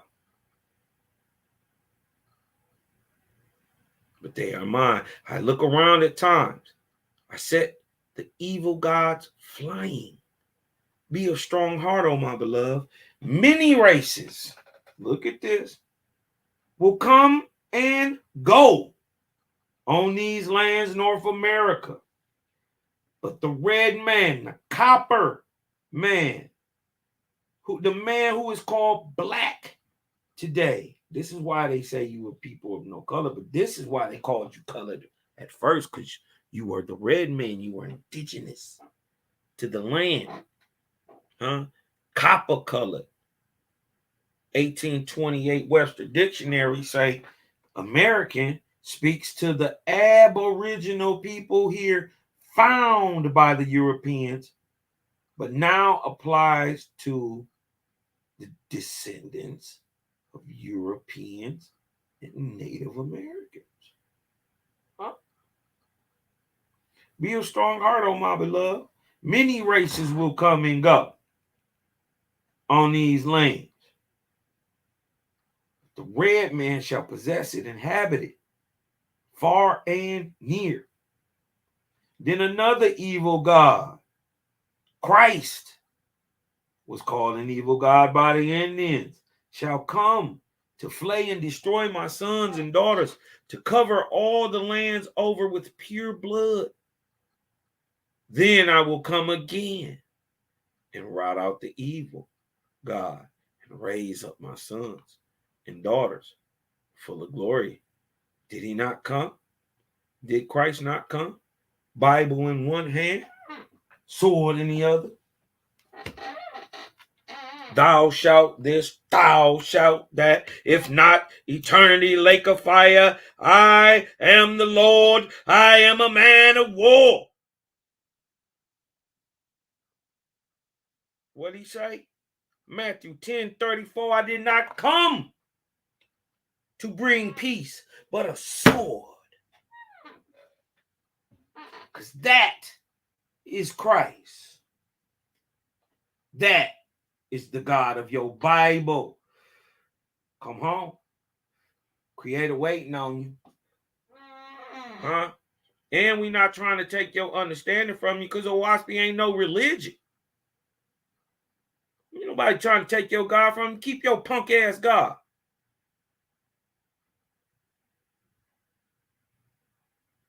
But don't try to press them on us. Don't act like we wrong. When we see you niggas is duped, shout out to Shalom, y'all niggas under the God spell. Huh? To cover all the lands over with pure blood. Then I will come again. Did he come? He came. I will bring their kindred. Faithists. Who? Now we in America. I'm going to bring the faithists from across the water. What water? The water you ain't supposed to go to on the east. Huh? Why? Look at these people.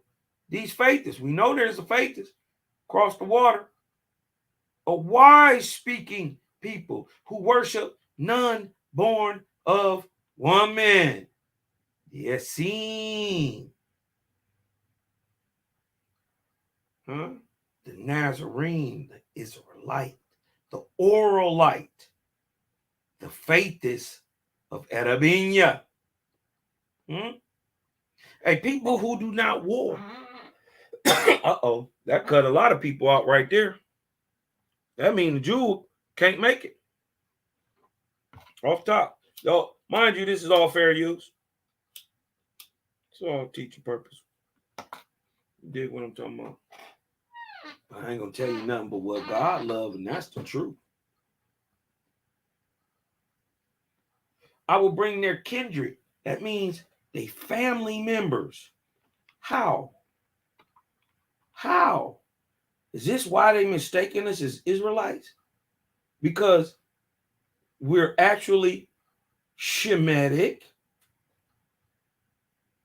in America, predominantly.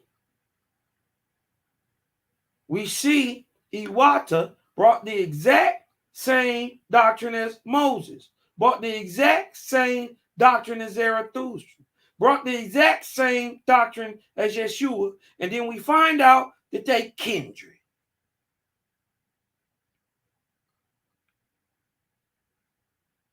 They were the same genetic stock from the time they got off the boat in Pine. The two failed languages, compounded languages of Hindustan and of America, one the Yeha and one the ancient Veda, which predates, mind you, the Sanskrit. It's older than the Sanskrit. Shit, Brahma older than the Sanskrit. Zarathustra older than the Sanskrit. I will bring together their kindred. they literal blood stopped. That means we got the same thing. That means if he's Shemitic, I got to be Shemitic. This is what they talking about. This is why they always mix us up. Because we spoke different languages. But when we got up there, we said, hey, hey, hey, hey. We said, how, we said that. Y'all said that. It sounds like gibberish till we start praising. And you said, Yehovah. And I said, Jehovah. Oh.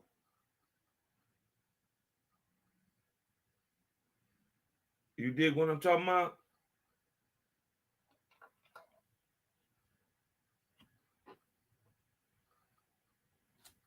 The two compound languages that go through a Babel. The ancient Vedic, the many multi-Vedic compounded words of Hindustan, ancient Vindu. And the same Babel happened in America with the Yeehaw language.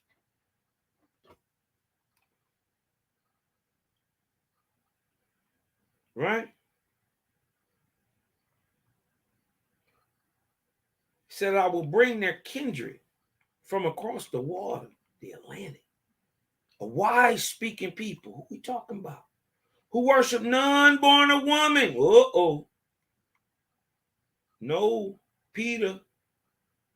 No Paul. We don't worship Yeshua. Huh? If you worship Yeshua, he never asked for your worship. Just like true God didn't. Many people deify him through the mixing up of the Christian religion during the Council of Nicaea and the making of the life of Jesus. Yeshua was a man. We would never praise a man. Remember, we already knew what a God was. So why would we praise a God when we can praise the God and maker? 26 years less than 6,000.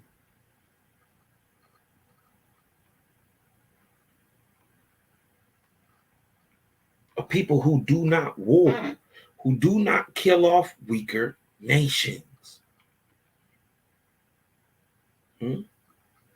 I will come to Tinonachi and Huchicas, the Mohican and Mohican, and the Iroquois Confederacy. So I'm going to come to them. Who we get the story of Hiawatha through and the Peacemaker through? The Iroquois Confederacies. My hand shall reach around the earth. Right? So it didn't just stop with Ewahtah. He got you some Brahma. He got you some Abram. He got you some Pope. In that day, 3953 BC through 1553 BC, or the Ark of Spita, 200 years before the time of creation, 3761 by the Hebrew calendar and in your Bible and your biblical God, goofy ass niggas. I will chase away all gods and saviors born of woman. Jesus, Osiris,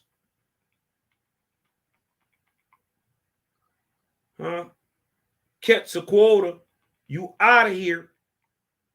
Buddha, Brahma, Luamon, aka the false Christ, you out of here. Go forth, my son, build wide my foundation. I will found my earthly kingdom in this land, in America. So while they dying to get over there to the east, getting treated like shit, the Creator say, The founding of my earthly kingdom, huh? It's going to be here in America. Not over there in the bound kingdoms of the east. Then upward rose the ship of heaven, and Ewahtah buckled on his traveling slippers and said goodbye to Tukshin, filled his pockets with bread of Shigu, kissed her hand goodbye, and started forth. For many years, Ewahtah traveled over the regions of Gautama, teaching, gathering together, swearing the people to be forever firm to the Great Spirit, made them swear solemn oaths to never again would they listen to any God except the Creator, made them swear they would never be caught by another cunning savior like Ewahtah, whose people delight in war. Whose people? Ewahtah's people. Who are these people who delight in war? Huh? Ewahtah talking to the Algonquins. Who's these people who delight in war? I just want to show you something.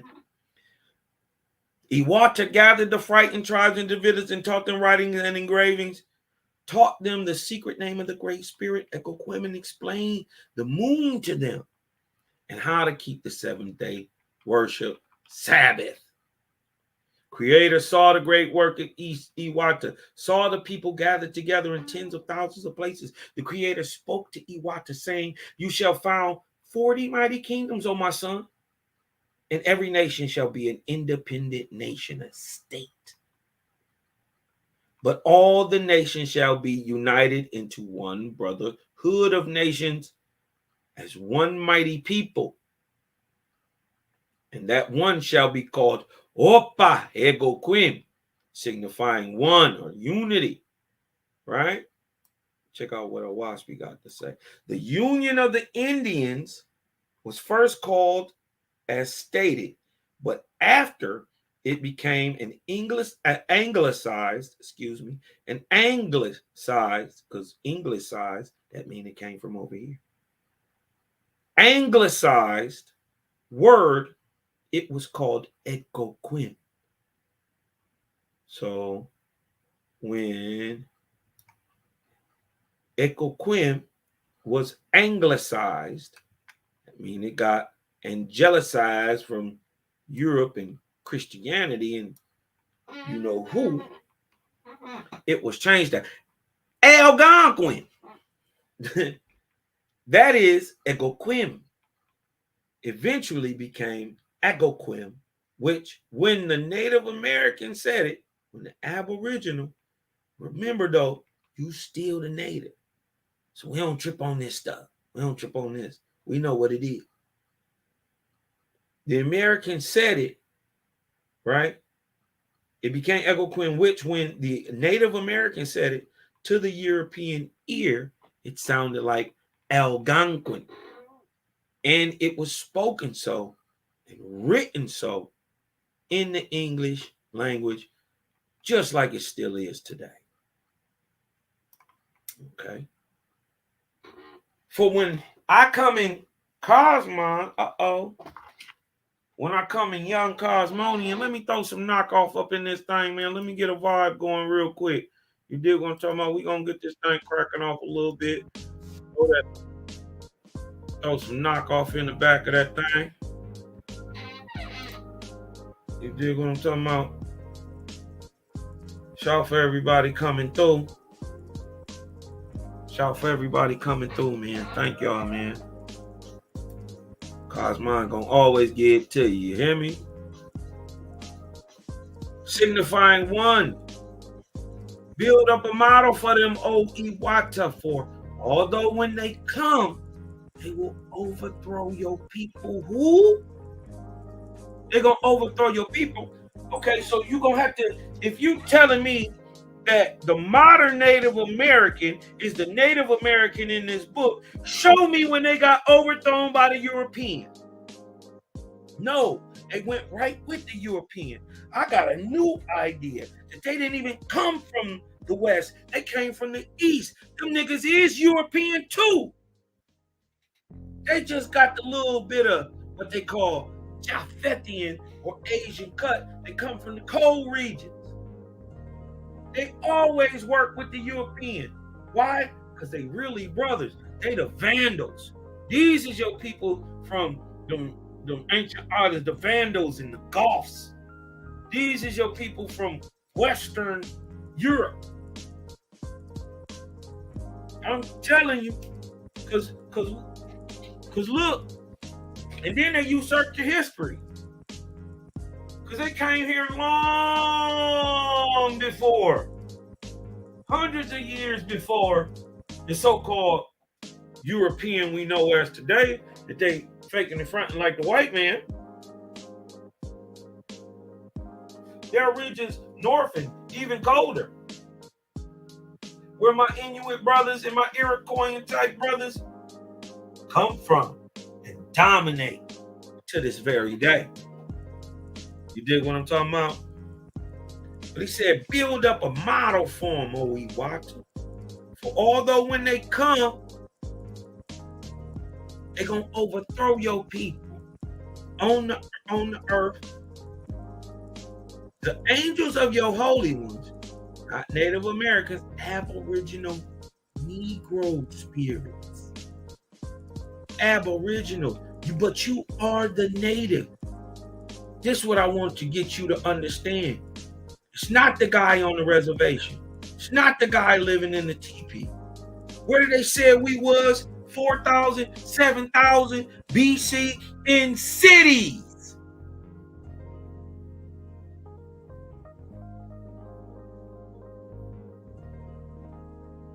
So now, you didn't oppress great-great-grandma and them. You didn't oppress great-great-grandma and them, and grandpa and them, Uncle Nettie, Uncle George, Uncle Carl, Uncle Josephus.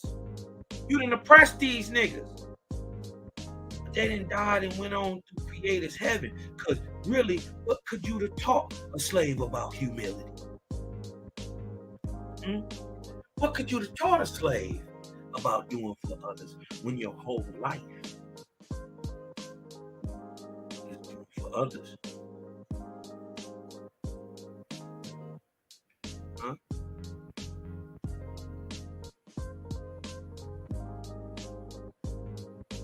But he say, the Native American spirits, firm in adherence and obedience to the Great Spirit Jehovah, shall come. These Negroid American Ahoans.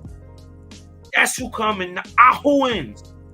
The indigenous Native American, not Native American, like the term being used since the 1960s. Remember, this was where the word Native American, right, wasn't used in 1882. It didn't exist.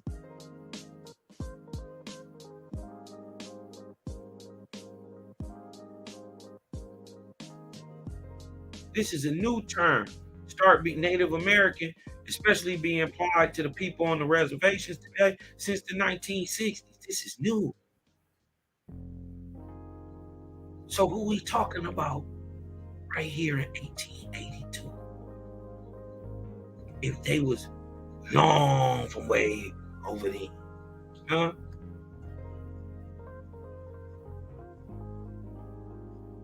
We know what the Olmecs look like. We know what the Toltecs look like. We know what the Tolmecs look like. We know what the Maya look like. And that's a blanket term. You dig what I'm talking about? All of them is blanket terms. Because the Olmec didn't call himself Olmec. You dig what I'm talking about?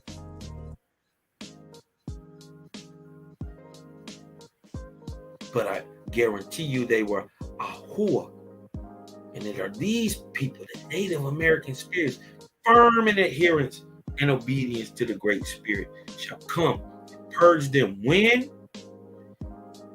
In Cosmon, starting in 1848 to today.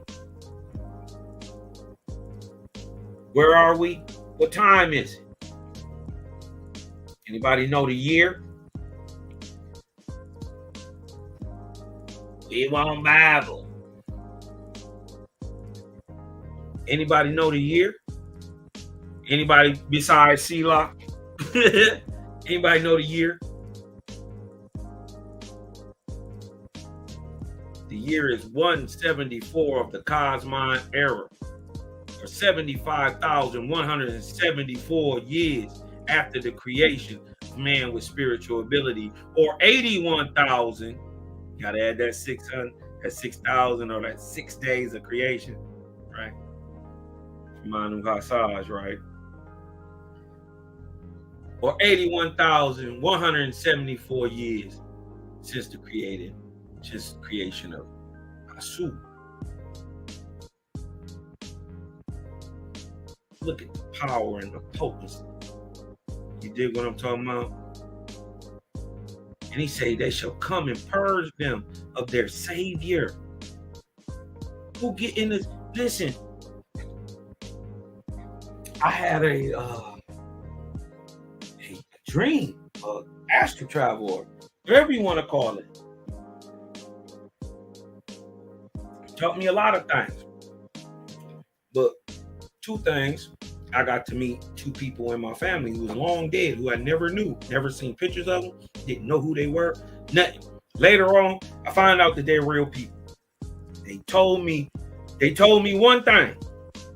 The angel told me one thing, and they told me one thing. The Archon said, never mention Owaspy, told me to listen to a guy named Peace, or Selah Shalom. Giggle. My ancestor, who ended up being my second great grandmama and my fourth great grandma, Mamo, I end up meeting her, right? Anyways, she told me one thing, that I was an Indian and how to prove it and where the records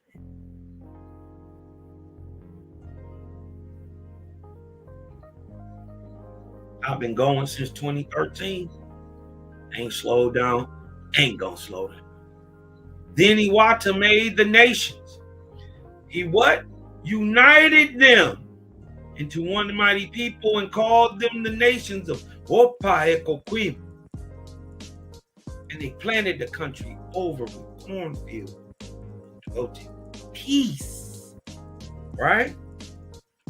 Wanted to show y'all that. So let's get back here.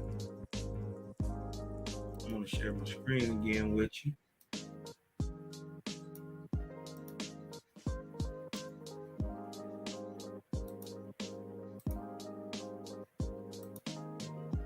Remember the story of Hiawatha. Remember, Hiawatha is not Ewahtah, the peacemaker. But in the story of Hiawatha is remembered the peacemaker, Ewahtah. Check it out.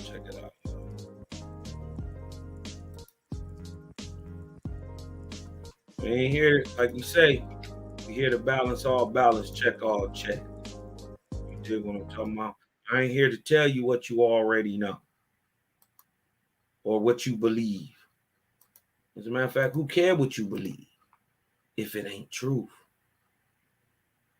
You got to search a thing through and see it through meritoriously.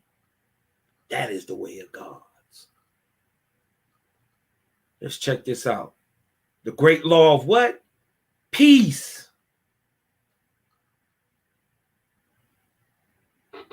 The great law of peace.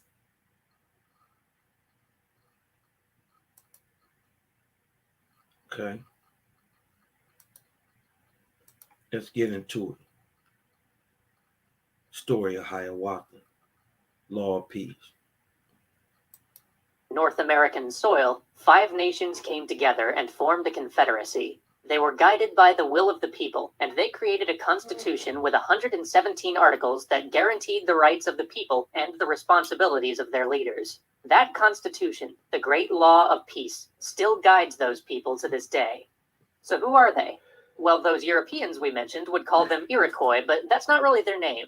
They're They called are the Haudenosaunee, Haudenosaunee. people of the Long House. We don't know exactly when they formed their confederacy, only that it certainly came before the arrival of the Europeans. Not as much as a millennium. We also know the name of one of its founders. They're your Hiawatha. Vandals. These your Goths, your Visigoths.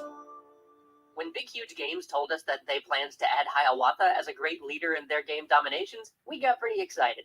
The confederacy he formed is an incredible piece of history of governance, one that has survived for centuries and played an acknowledged role in shaping the United States Constitution. And when we asked Big Huge Games if they would be interested in sponsoring 2 episodes about Hiawatha's role forming the Haudenosaunee Confederacy, they got pretty excited. So here we go. But first, a disclaimer. Much of the evidence of the Haudenosaunee Confederacy's foundation has been handed down through the oral tradition, and where history privileges the written word, a culture that keeps its history through sacred stories will often be left out of the prevailing narrative, or worse, told that they have no history at all. The Haudenosaunee very much have a history, and it's a living history characterized by a variety of perspective and expression. Our goal here isn't to mandate one principal story that must be believed above all others, but to relate one story of Hiawatha as a lens to learn about the living, real, and vital Haudenosaunee Confederacy. Our story begins in Onondaga territory. Hold on. So I want you to remember, this is about a guy named Hiawatha, right? But remember, there is a guy walking around making peace. Watch, Hiawatha is not a peacemaker. He with the Onondaga, the niggas who with the shits. In a time when people who had once been brothers warred with each other, a chief named Tadodaho led the Onondaga into battle after battle. He was ferocious to the point of viciousness, and although he won many battles, his victories never brought peace, and his lust for violence only grew stronger. The lesser chiefs of his tribe lived in fear of him, and Tadodaho treated them like scum, whose only purpose was to praise and obey him. But one of them did not. His name was Hiawatha. Hiawatha was grieving. His wife had been taken. Notice right there, Hiawatha is of the Iroquois. We know Ewahtah was what? Algonquin. Listen. From him by raiders long ago. 2 of his daughters had died of illness that couldn't be cured, and then his 3rd daughter, whom he cherished and tried to protect, died in a tragic accident. Hiawatha found himself looking back on a lifetime of war with regret. This sorrow he felt must surely be shared by everybody who had lost a child or a loved one. War seemed to him like the worst cause of this grief, since unlike illness or misfortune, war could be avoided.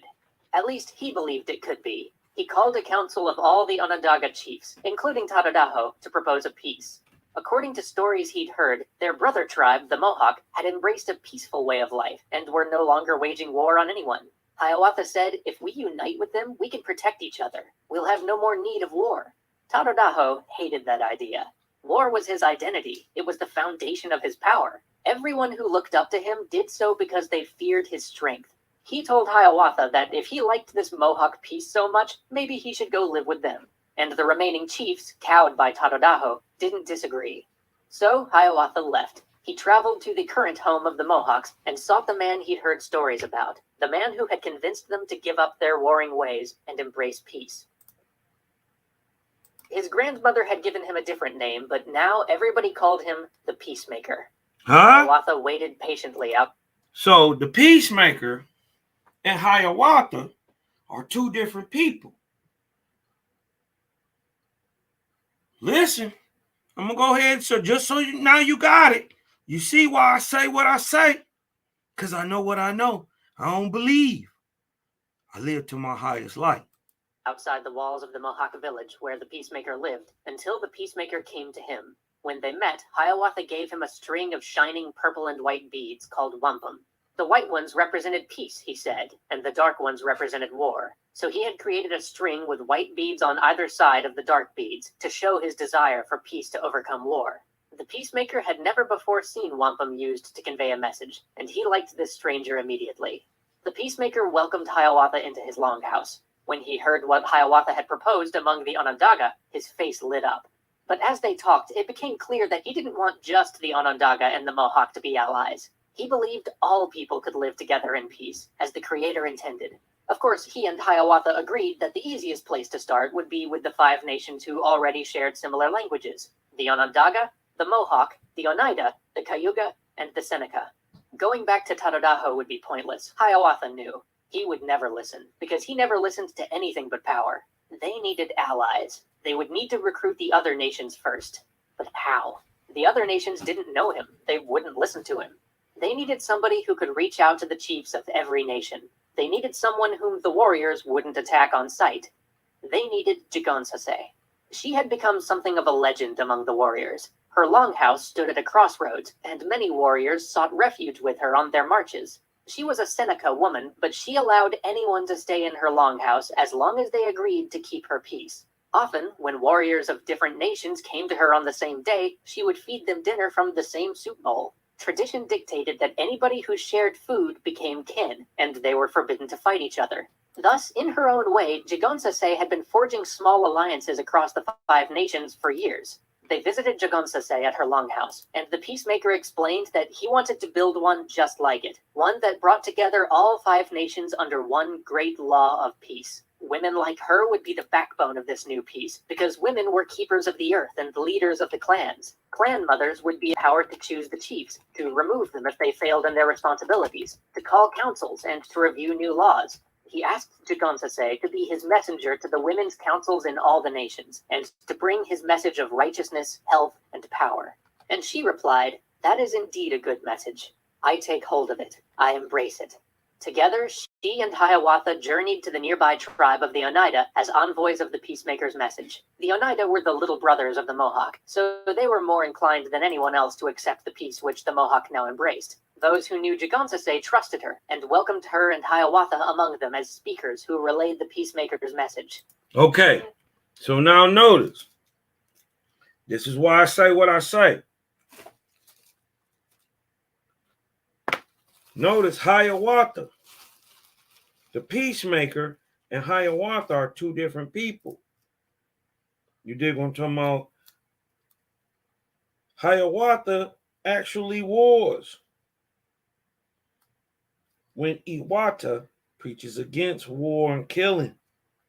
You dig what I'm talking about? And to never fall again into the ways of the false gods who teach men to war. Like Atura, like Christ, like Buddha. You dig what I'm talking about? Like Brahma, like Allah, like El Adonai, huh? Like Yahweh. Yeah. Wait till y'all figure out Yahweh is after all. Wait till you put it together.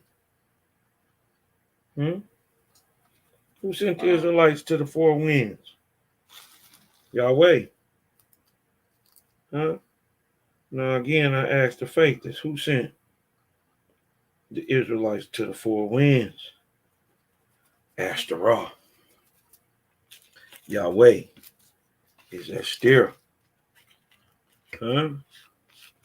Is Isis. Is Inanna. Huh? Is Astarte. Is Mot. Huh? Oh yeah. Oh yeah, they usurp all types of names.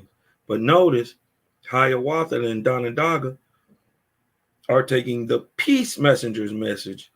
He had went down there to holler at the Mohawks. You dig what I'm talking about? Now, we find them going back to the Onondaga. You dig what I'm talking about? To bring the peace message from the peacemaker, not Hiawatha. Let's go. Then the great debate began. The Oneida had suffered plenty from the war, but could they really afford to put aside their weapons and trust peace to protect them? The elders argued that peace had been the way of their people since the land had been given to them. That was since the past, it was though, given to them. They had many warriors who lived to fight. Since it was given to them, that's a key. Who you get it from? That means when you got here, it was somebody already here. Who you get it from?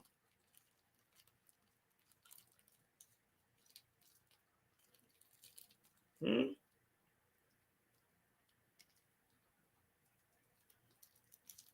Who you get it from? And who was you rocking in peace with? But then we find out that your mortal enemy were the Algonquin people. How? How? When we know the Algonquin people didn't war. Huh? Starting to see it? Let's put it together. And enemies who wanted to destroy them. Arguments were levied on both sides, and the discussion raged for a full year, but the peacemaker was insistent. War was an aberration, a betrayal of the wishes of the Creator and the interests of the people. If they wanted to be strong, truly strong, they would have to lead the way with their own choices. They must choose peace. They owed it to all of the casualties of war whose bones lay in the ground, whose futures had been cut short. They owed it to themselves to make a new future. They could live without fear if they learned to put hatred aside and unite with a new strength of purpose. Once they embraced peace, others would follow, and they would all gather strength like a ball in the snow. His passion impressed the Oneida, and his arguments won them over. Finally, they agreed. The first treaty of the Great Law of Peace had been formed. Inspired by their success, Hiawatha wanted to return to the Onondaga with this message, and the news that 2 tribes had now embraced it. Tadadaho enjoyed his power, but surely he couldn't stand against 2 tribes united in peace. The peacemaker was willing, but Jigonsase had her doubts. She had heard terrible stories about Tadadaho, his cruelty in war, and his violence toward the women of his own house. He has an evil heart, she said. Men like him could never be brought to peace. The peacemaker replied, "It is exactly men like him that I must speak to." So together they... What did he say? It's exactly for this reason. Because when he fall in line, guess what y'all do? Do you think it's any coincidence that the 3, really now, the 3 headlights of Owaspy are the very first Cosmonian children of the nigger babies, the real coke babies, the creator gang, to really get into it, is 3 street dudes. Huh? You think it's a coincidence? No. We had the experience. And we knew, and creator knew, because we didn't know nothing. And the creator knew. Give it to them. Because once I get them in line, they're going to fall in line. Everybody going to fall in line. Once I show them this light, everybody going to fall in line. But you had to have somebody pushing the peace. Hiawatha couldn't stand before Haradaho. But the peacemaker could.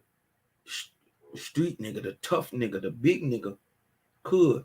He knew that if I get Taradaho, I can get everybody under one piece.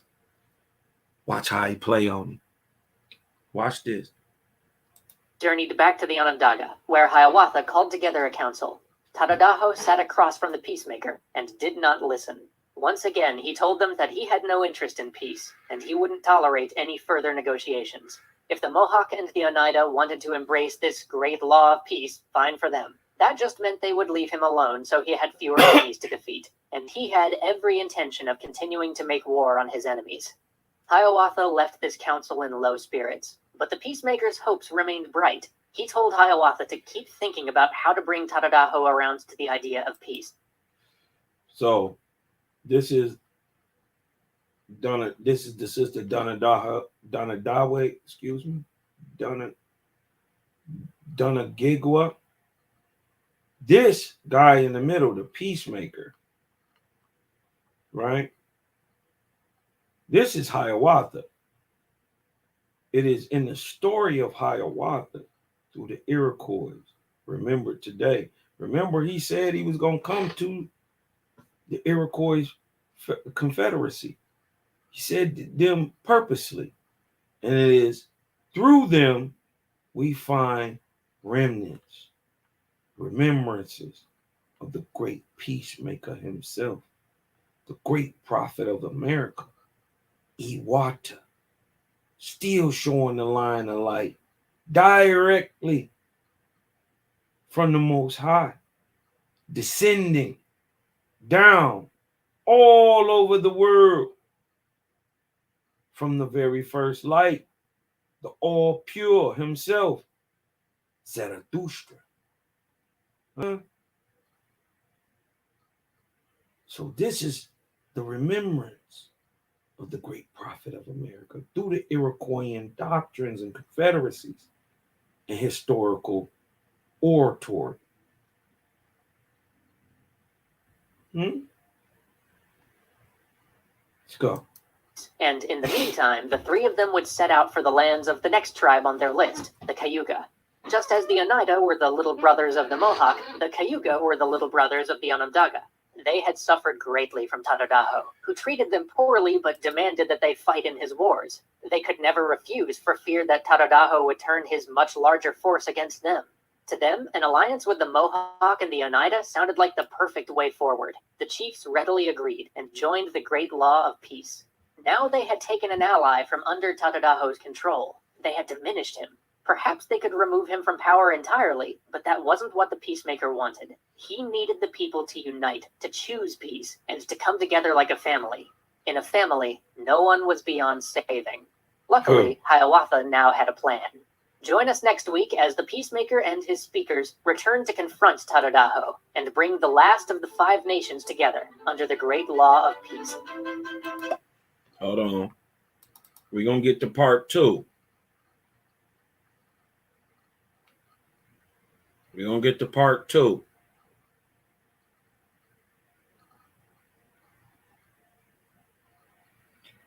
Let it rock for a minute. It's catching up. You know, it's got a lot of things open on the computer. This game, you're not ready for it. 3 nations had now agreed to join the great law of peace. By the way, you dig what I'm talking about? Shout out to the gang, Creative Gang in the house, man. Shit, hit me up. What state y'all in? What y'all smoking on, man? What y'all smoking on? You sipping on something? Smoking on something? You did what I'm talking about? Hit me off with your state. Hit me off with what you're smoking, man. It's your boy Cosmon. I'm blowing on this. I mixed some Wakanda with some ether. This bitch is deaf. Yeah, nigga, that means I can't hear. Nigga, then you hit this bitch, your ears stop working. You dig what I'm talking about? But let's get back to the peacemaker himself, Ewahtah. And then we're going to go a little bit further, right, and get the real story of the peacemaker, Ewahtah and Tadadaho, straight from the horse's mouth. You dig what I'm talking about? Let's get to it. It's your boy Cosmonian, man. We blasting off. We off in the nebula. Peace. But there were 2 more in the peacemaker's sights, the Seneca and the Onondaga. Both were powerful nations, renowned in war, and they had every reason to reject a peace that asked them to lay down their weapons. War might come at a great cost, but it also kept them safe from their enemies, and it gave them power.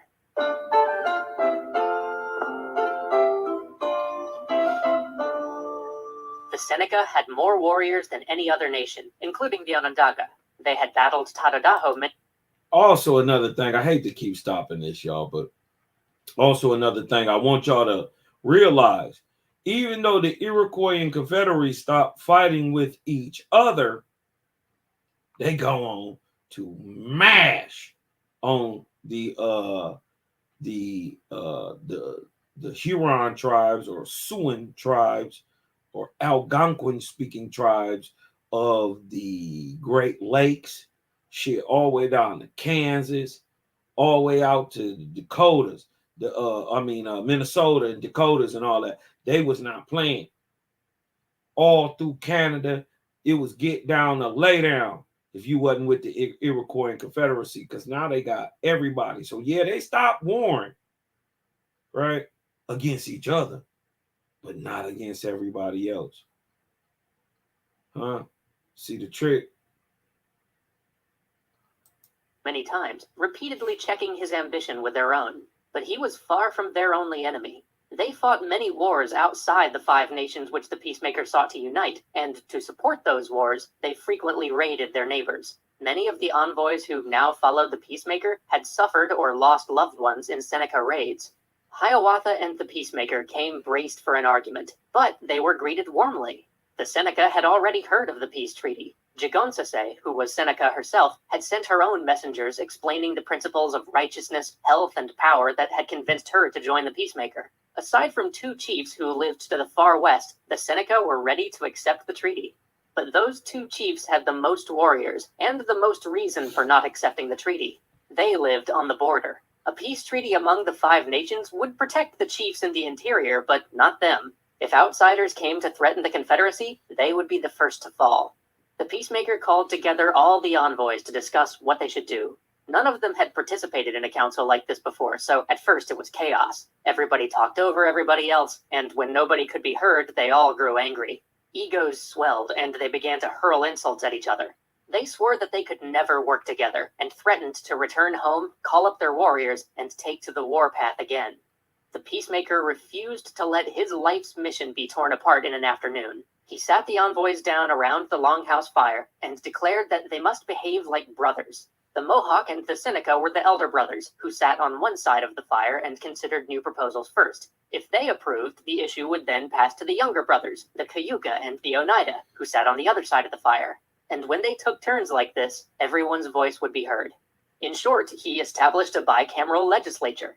There was no place yet for the Onondaga, so Hiawatha sat with the Mohawks. It had been years since he'd left his homeland, and since he had joined the Peacemaker, the Mohawks had welcomed him as one of their own. Now, his place among them allowed him to be one of the first to review new proposals. He quickly helped to resolve the matter of the 2 Seneca chiefs to the far west. The Seneca would be honored as keepers of the western door. The Mohawk became keepers of the eastern door. When strangers approached, the keepers would be the first to judge them, and could call up the warriors from all 5 nations if they thought it necessary. But their first responsibility would be to offer peace to all who came, and welcome those who accepted it. Only those who refused the offer 3 times would be met with war. The chiefs accepted this, and the Seneca joined the Great Peace. Then Hiawatha made another proposal, one that he believed would convince Tadadaho to accept a treaty and join the final nation to their cause. Debate raged around the fire, but Hiawatha urged them all to keep an open mind. They had secured the eastern and western doors, but there could not be peace among them as long as the Onondaga, who lived in the middle, did not accept it. So the council put its faith in Hiawatha's plan. They all returned to the Onondaga together and met with Tadadaho. His temper flared when he saw the envoys from the Cayuga, whom he had so often bullied, now apparently joining forces against him. Even though he knew he was outnumbered, he immediately rose from his bench and threatened to crush them all with war. "We have not come for war," Hiawatha said, "but to make you an offer. We want you to be the leader of our council." Tadadaho sat back down. This was Hiawatha's suggestion. Tadadaho would have this. The Creator got weapons too. Huh? What just happened, y'all? Did they play on his vanity? Huh? Did you just see an iron trick a drunk into conceptualizing? Think about it. Seat of honor and hold a veto over all the laws which the Council of Nations considered. Including him, the Onondaga would have 14 representatives at the council, more than any other tribe. In terms of the great longhouse that the Peacemaker wanted to build, the Onondaga would be the keepers of the fire. They would have the last vote on all proposals, and council meetings would always be held on their land. Tadadaho's mind spun with the possibilities. Through war, he had been able to claim more and more power for himself, but nowhere near as much as he stood to gain through this treaty. 4 nations wanted to stand before him and offer him the ability to decide their laws for them. How powerful he would become. While these thoughts were swirling through his head, Jigonsase stepped forward. She hadn't believed that Tadadaho could be reformed, but the Peacemaker did, and she trusted the Peacemaker. Even so, she could see the evil ideas slithering through his mind, and knew that she must put a stop to them. She walked straight up to him, looked him in the eye, and ordered him to strike her. Aghast and confused, Tadadaho looked around. Who was this woman to give him orders like this, and such orders? He couldn't strike a woman, especially a clan mother, and he told her so. Is that not what you do? Jigonsase challenged. I have heard many tales of your power, of how you, a powerful man, strike the women in your longhouse, how you make men afraid of you by threatening their lives. Why should you now hesitate to do to me what you have done to so many others? Isn't that what your power is for? Will that not be how you lead our people? Tadadaho bowed his head in shame. Suddenly he saw all of his plans for what they were, greedy and cruel. He begged for forgiveness. Jigonsase saw that spark of goodness take light in him, and filled with mercy, she ran her hands through his hair and soothed him like a mother soothes her child. Now that Tadadaho was ready to listen, Hiawatha explained the rest of his proposal. All votes of the council would be unanimous. In effect, they all had veto power, and all the nations would be equal, but Tadadaho would vote last, and as the leader they all looked to, he had a responsibility to use his veto only when he could give a strong reason for his refusal. Tadadaho agreed, and at last the Onondaga joined the Great Peace. All 5 nations now agreed to peace, but it remained for them to finalize the laws of their new confederacy. Jigonsase, with her knowledge of every nation, sat with the women's councils and decided which of the former war chiefs would now become council representatives. These men were given antlers to represent their new position, and the women who put them there received strings of Hiawatha's wampum beads, signifying the fact that whoever they might choose to sit on the council, the seat itself belongs to the women. All these representatives gathered for the first time on the shores of Onondaga Lake, where the peacemaker awaited them. Before the meeting began, he asked one of the warriors for an arrow from his quiver. Then he held up the arrow and snapped it. See how easily this breaks, he told them. Then he asked for a warrior from each of the 5 nations to give him an arrow. Bundling these 5 together, he bent them with all of his strength, but the 5 arrows together held firm. When we are united, he explained, we cannot be broken. Before they could begin the council, however, the peacemaker insisted that all of them cast away their weapons and commit their minds to peace. He chose a white pine tree whose needles grew in bunches of 5. All the warriors uprooted the tree, buried their weapons under its roots, and then replanted it, and became lawmakers instead. An eagle came to perch on this new tree of peace, and the peacemaker explained that it would watch over them and sound a warning if danger approached. Centuries later, men like Benjamin Franklin and George Washington would sit down with the descendants of the first Haudenosaunee Council to learn how they had governed themselves for so many generations. They studied the great law of peace, and later they adapted many of its principles into the U.S. Constitution. As a tribute, they adopted the eagle as their national symbol and placed a bundle of 13 arrows in its claws, one for each colony of the new United States of America. But that's a story for another time. Back to Hiawatha. The council began to draft laws forged by the lessons the peacemaker had taught them. He had always insisted that the government must function for the will of the people, so they decreed that leaders must evaluate how each new law would affect the people for 7 full generations. If they failed in their duties, they would be warned, and then removed from office. Only clan mothers like Jigonsase could appoint a new leader, and the peacemaker believed that government only functioned if everyone had a role and a voice, so the men's and the women's council of each clan received the power to propose laws. As the Constitution took shape, Hiawatha wove together strings of wampum to commemorate the new laws. Holding the wampum would help people remember, he hoped, the spirit of each law, and the council that passed it. Determined to create something grander than the simple string he had given the peacemaker at their first meeting, Hiawatha designed a broad belt that would become the symbol of the Confederacy. White lines of peace connected the 5 nations of the Confederacy, with the Onondaga at the center, represented by the Tree of Peace. Those lines extended to the edge of the belt, for he hoped that the Great Peace would extend outwards to other nations, an invitation which the Tuscarora Nation accepted in 1722. Yep. Haudenosaunee history is seldom told outside of their own traditions, but the legacy of Hiawatha remains a vibrant one. His name and the name of his fellow council members survive as titles given to the council leaders who inherited their seats, and a man called Tadadaho leads the council to this day. The original Tadadaho followed through on his promise to Jigonsase and became a leader that the Haudenosaunee could be proud of, as well as proof of the peacemaker's conviction that men forged in war still carried peace in their hearts. As for the peacemaker, he alone had no successor, for he explained that other men could counsel the people, but none could do as he had done in founding the great law of peace. His work here was done. The great law of peace. The great law of peace.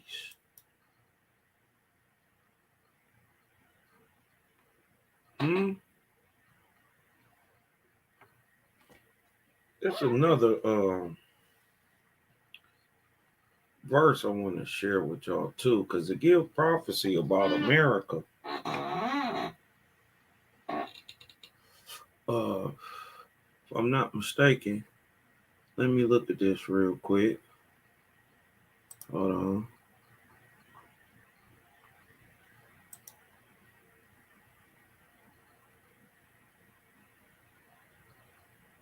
Let me see something.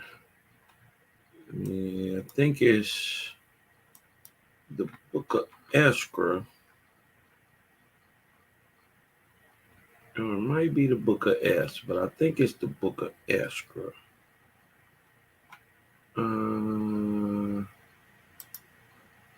Let me see.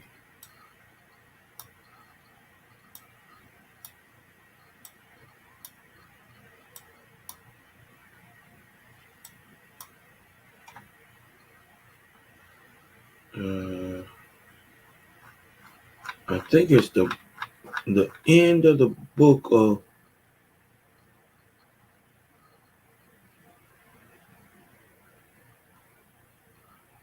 Ezra. Hold on, let me get down in the Ezra.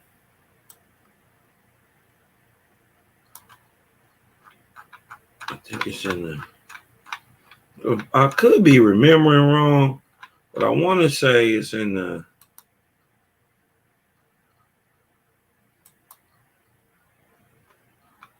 It's in the last chapter of Ezra.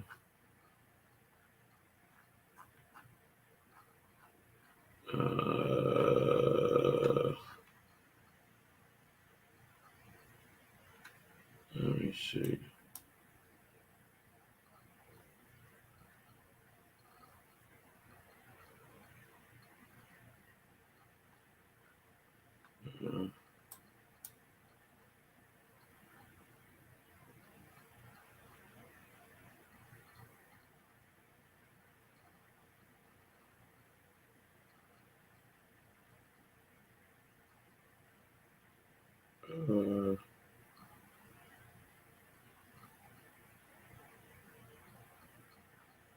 Hold on.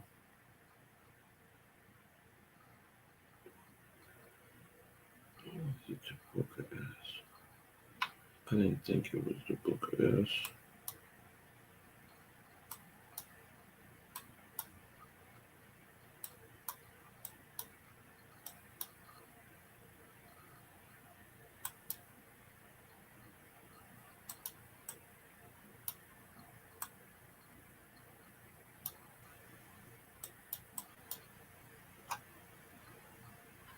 Okay.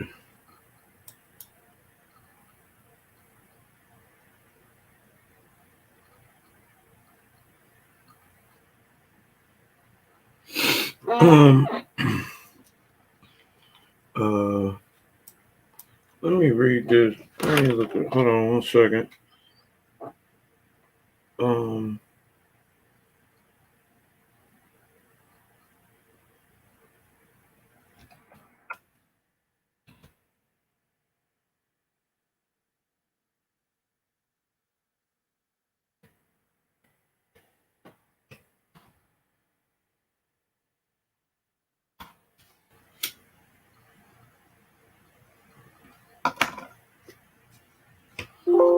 I could have swore I wasn't tripping. I thought it was.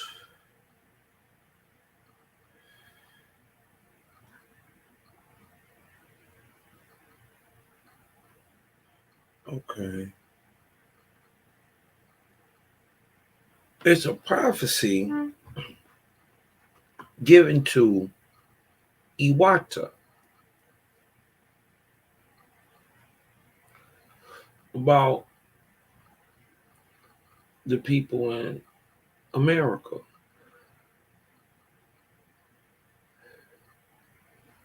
And I could have swore it was the book of S. Escra.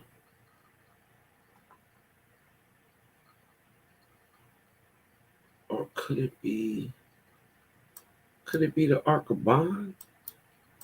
Maybe I'm tripping. I didn't think it was the Arcabon, but it could be.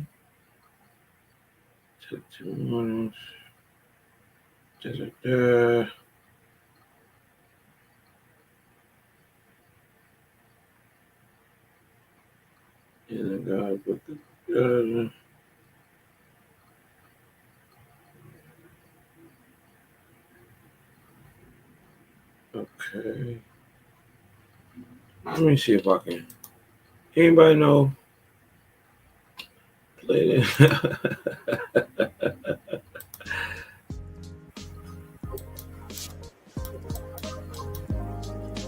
Let's get this thing going, man.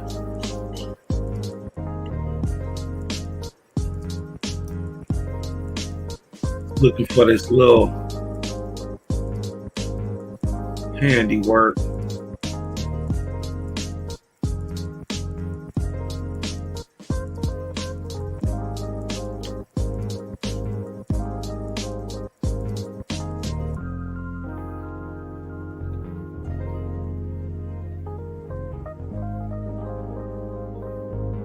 Well, I'll find it in a minute.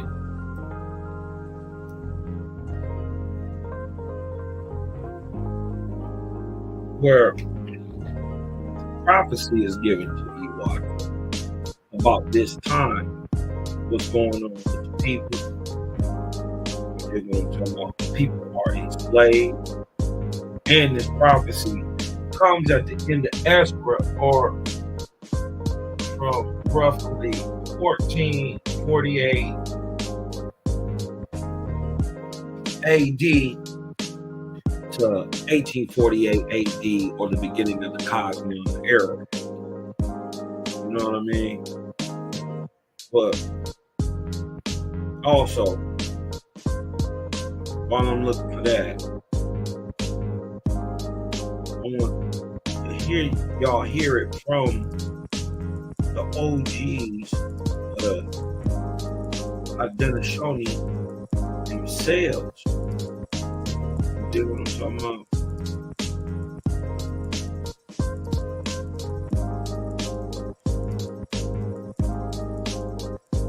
I wanted you to hear from them.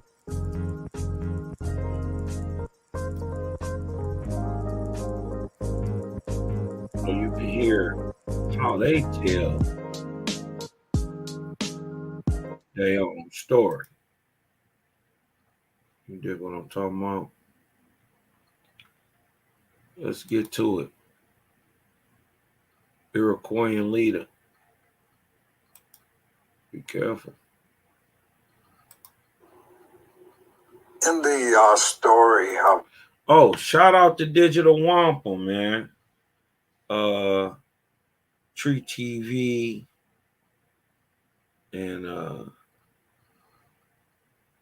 N2K. The Tree TV, but Digital Wampum. Shout out to Digital Wampum, man. Y'all do some dope stuff, man. Like you guys.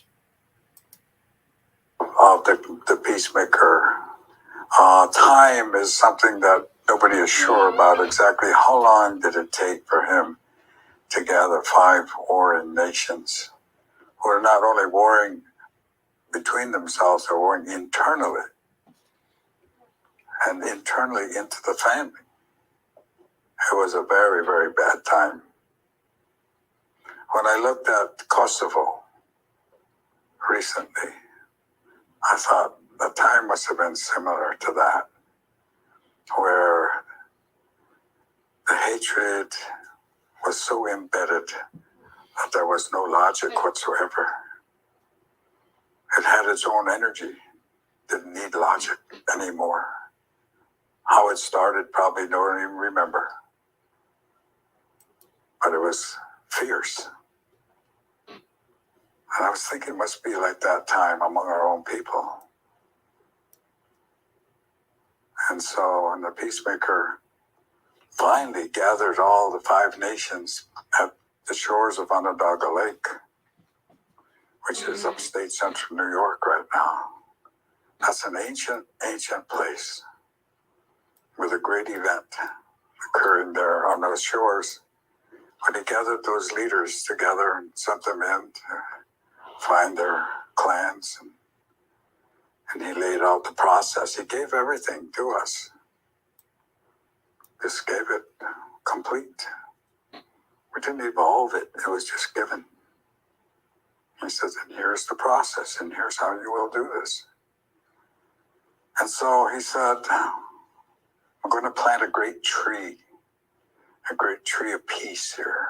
Represent peace, spiritual laws of the universe. And he instructed the leaders never to challenge those laws, because you will not prevail. And that's where we are today. We seem to be challenging every single one of those laws, and we will not prevail. That's a prediction. At any rate, there we were, 49 leaders. The 50th one was a whole long story by itself, the Tadadaho. The Tadadaho that he met had no compassion whatsoever. Fierce beyond fierce. Evil beyond evil. He changed that, man. And when they were meeting in that particular time, he had gathered the 4 nations, and he said, now, let's go back to Onondaga, and we must bring the Onondagas in, the Tadadaho. And they couldn't penetrate. He was in the swamp. He lived in a swamp. That's where he liked it. He was fierce, almost unrecognizable as a human. Snakes in his hair, powerful. Quite content with his power. They couldn't penetrate.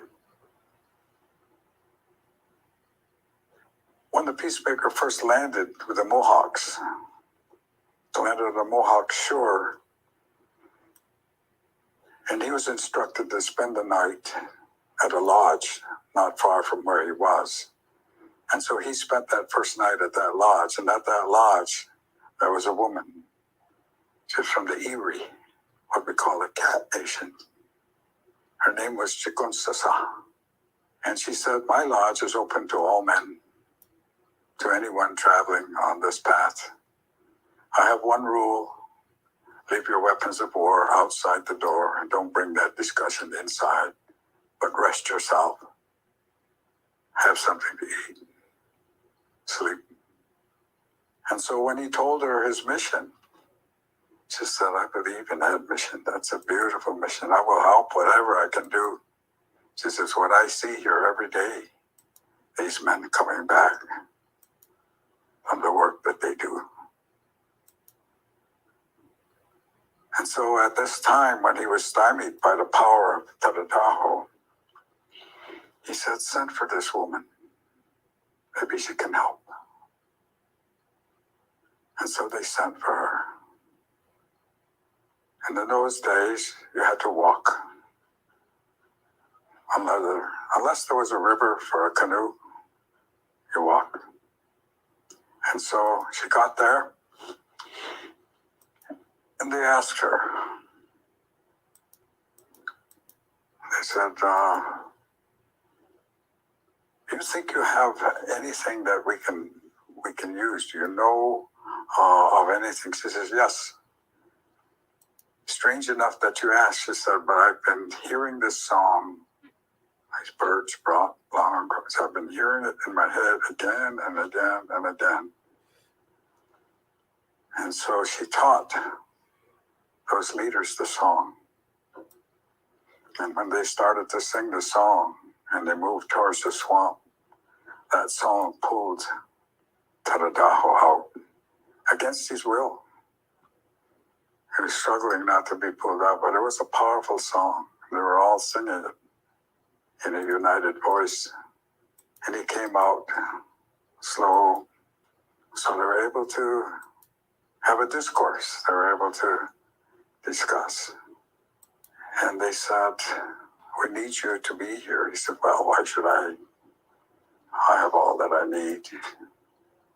I'm quite satisfied with what I am. I don't know what you're about, but it's not what I'm about. And it went on in that direction, and they were singing. And so they could see the snakes falling from his hair. And he was starting to transform into a human. And finally, they said, if you agree to join this confederation of peace, then Onondaga will be the center fire. And your title, your name, Tadadaho, will prevail from here on. And he agreed. And that's how the United Nations came together on peace. And so when he was talking to them all on the shores of Onondaga Lake, he said, I'm going to plant this great tree of peace for all to see. This great white pine. It's going to reach to the sky. It will have 4 white roots of truth, 4 white roots of peace going in the 4 cardinal directions of the earth. And those people who have nowhere to go can follow that root back to its source and agree to our law of peace and come under its great branches. And he said, I'm going to place on top of this tree the eagle, the leader of all the birds. And his duty will be to watch anything coming forth. And he said, in the hands of those leaders, you leaders, I will place a wing feather to brush away all things that are coming to the tree on this route. That's the men. And so he set up this confederation. And he said, now I'm going to uproot this tree. And into this hole, I want all of you men to bring your weapons of war and cast it into this hole. He says, and the underground currents will carry them in 4 directions. And so he did. And one by one they came. And they threw their weapons of war into the hole. He said, you are now a nation of peace, ruled by law, ruled by the good minds. And that's how it began. And so that symbol still prevails. You see it here. Great law of peace.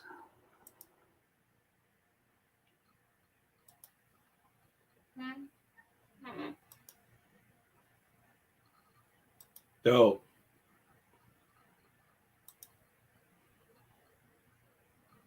Dope.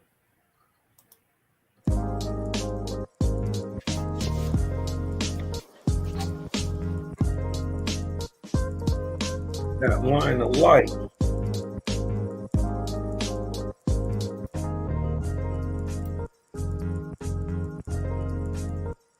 Line of light.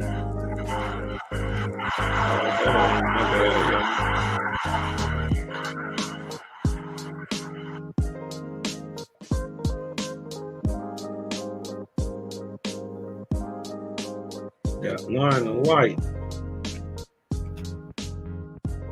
that we were speaking about.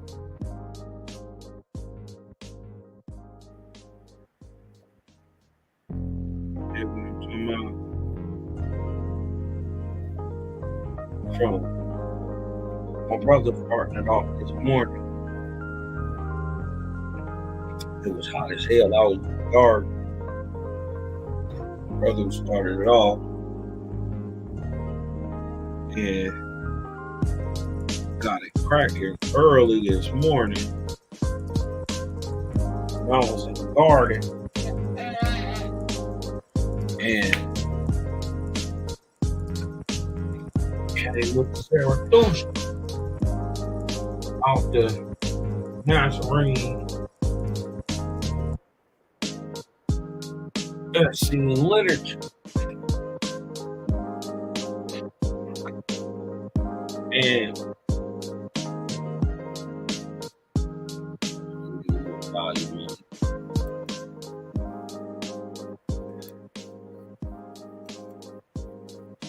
it came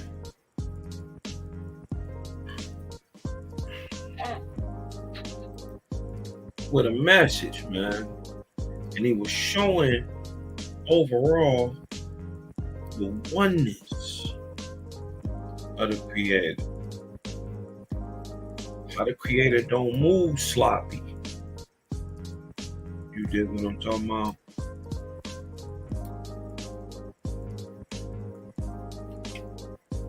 How we don't move reckless or without purpose, power. Have a thing already thunk through before you even thunk it. You know what I mean?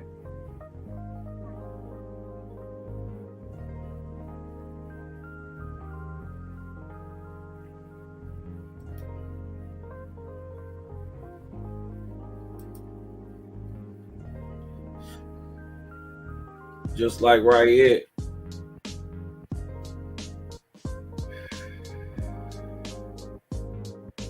Right here.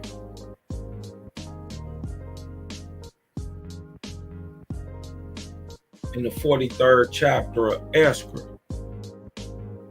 Right? Verse 1. When Joshua grew up and ready for his labor, God, the angelic being, the one-time living man, no more than what you will be in the future, provided a host of 100 million angels. 100 million angels who make the line of light from his holy counsel down to the earth. And they made it so. And God, this is true God, Son of Jehovah, provided a guardian host of 2 billion to 100 million angels. And he got 2 billion angels to protect the line of communication. For it was time of war in heaven and earth. Just like we see what's going on right now today. So, with that being said,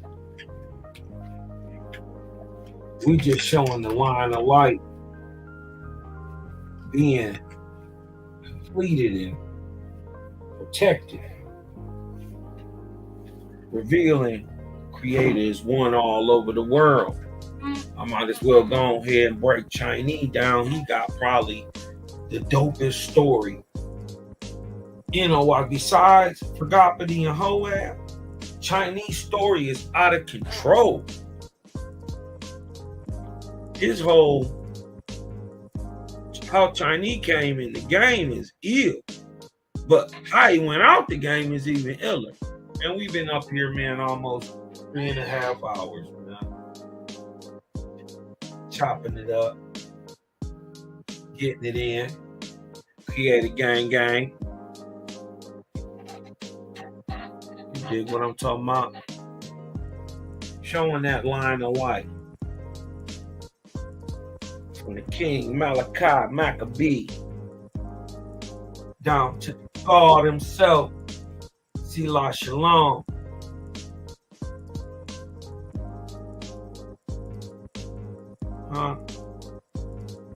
Mr. Cosmonian himself. Rocking out.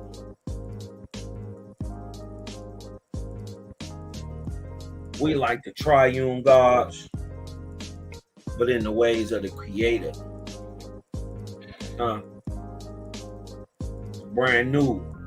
Luamong Inochisa, Kabalakis. In the ways of the Creator, though. No bloodshed, no war, no chew. What my dog say? No chewing on no animal sandwiches. You know what I mean? Shout out to everybody who was rocking with your boy, man. Sub, like, share. This is Jehovih Chronicles, lesson number 19. This is Ewahtah. Prophet of America, man. Let's gonna keep on building, man. Keep stacking them, Things been hectic lately for your boy. Lot been going on. You know what I mean? So I don't get to knock them out how I wanna knock them out. Usually I'll be doing 2-3 of these a day, but once I catch my rhythm in, it's gonna be on and popping. And if you notice, I ain't put up no video type. You dig what I'm talking about? So I can just show you what I'm saying. You know what I mean? But I'm figuring it all out. You dig what I'm saying? We gonna get this cracking. The Jehovih Chronicles, man. Your boy Cosma.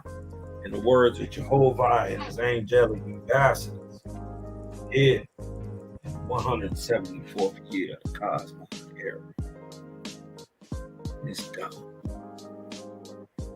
Man, shout to all the people, man, who lost their life this year, man. I know about 40 people, man. Prayers up for the sister Deborah Yamoja, man. My brother Daryl, his mom's passed this past week. And my auntie, Yolanda. Dig what I'm talking about, man. It's been a lot going on. So, but still create a gang, man. We still blessed. Wake up in the morning, throw that prayer up, man. Let them know. And go do the best, man. Go do some good works for other people. Self-abnegation. Purity of body and mind. That's all you got to do. Ain't no tricks to it. Creator say he is sufficient for all his creations. Now that we found out since 25,000 years ago, you've been aboriginal to this land. In fact, aboriginal. You know what I mean? No, we know.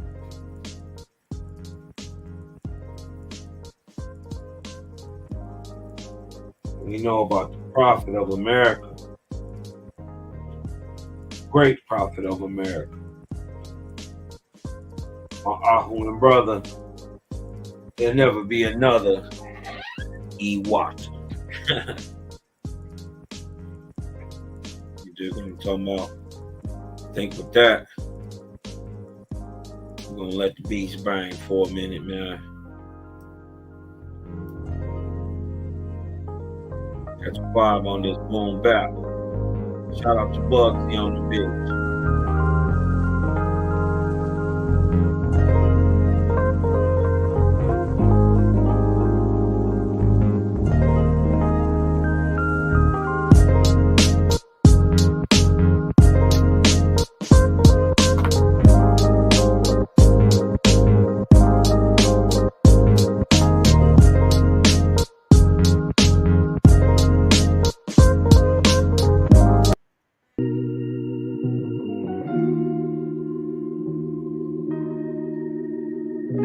Selector.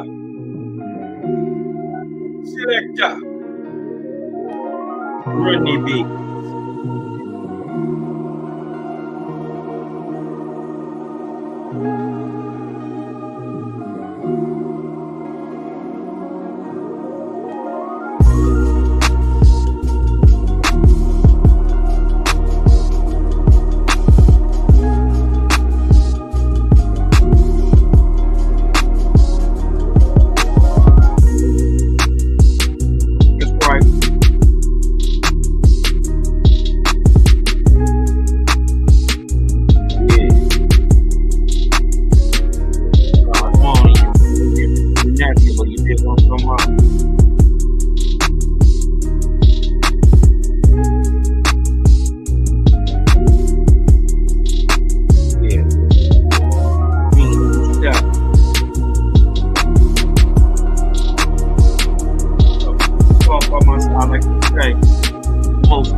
does.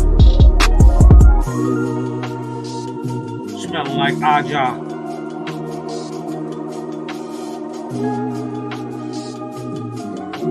Yeah.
Always with that fresh hot shit, man.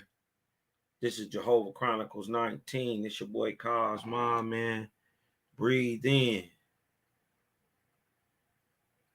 Let it out. Cosma. I am out.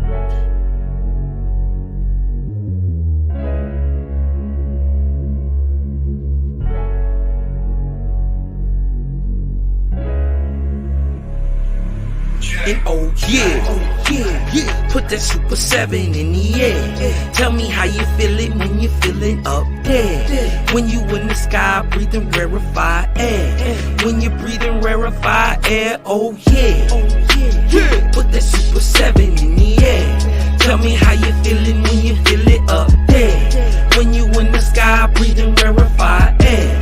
When you're breathing rarefied air, Just that Japheth, that chow mein, that papabul, that tau mein, since sunset in the arc of Wayne, my brain moving like Tao Sang. So as above, it's so below, that up and that down thing. This flow is atmospherian, I call that a ground game. See, water is knowledge, so if I'm teaching, you're learning. So how your God make a sun without vortexian current? See, the pattern is ponic, I'm reaching out for my people. Oh, watch me flow through your speakers, you feel the force of the ether. And when the force hit the equal, I'm taking off like an eagle. Police popped the pastor yesterday for pushing Puerto. My DNA is Moshe. Mix that thing with higher water. My spirit rate is OTN. It's just a higher order. Got more light than Kavita. Rap a lot just like Tila. Went from sinner to saint. Shout out my big homie Sela. Got more torque than a sports car. Got more work than a door star. In the 4 million I make, I'm giving the Dr. Umar. Oh yeah. Put that Super 7 in the air. Tell me how you feeling when you're feeling up there. When you in the sky breathing rarefied air. When you're breathing rarefied air, oh yeah. Put that Super 7 in the air. Tell me how you feeling when you feel it up there. When you in the sky breathing rarefied air. When you're breathing rarefied air, oh yeah. Super 7 in my rites and ceremonies. I'm married to Jehovah, holy matrimony. Confucius say, in the words of Caillou, before you hit the tomb, be a bridegroom. Only got one question for Miss Susan B. On how to last Ahuin is now a Angui. Blame my inspiration, I'm just thinking thoughts. But in the way of God's, we gon' keep it short. Why Jesus wanna kill me, Matthew 10:34. just a couple questions that I'm needing to know. Oh, watch me flow, it's so potent. Set the vortex in motion. Super 7, I'm floating across the Aegean Ocean. Oh, you a Muslim now, so I guess you making salat. Well, I'm an Israelite, I'ma make Ewahtah Shabbat.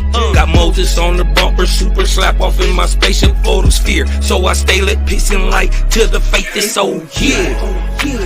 Put that super 7 in the air. Tell me how you feeling when you're feeling up there. When you in the sky breathing rarefied air. When you're breathing rarefied air, oh yeah. Put that super 7 in the air. Tell me how you feeling when you feel it up there. When you in the sky breathing rarefied air.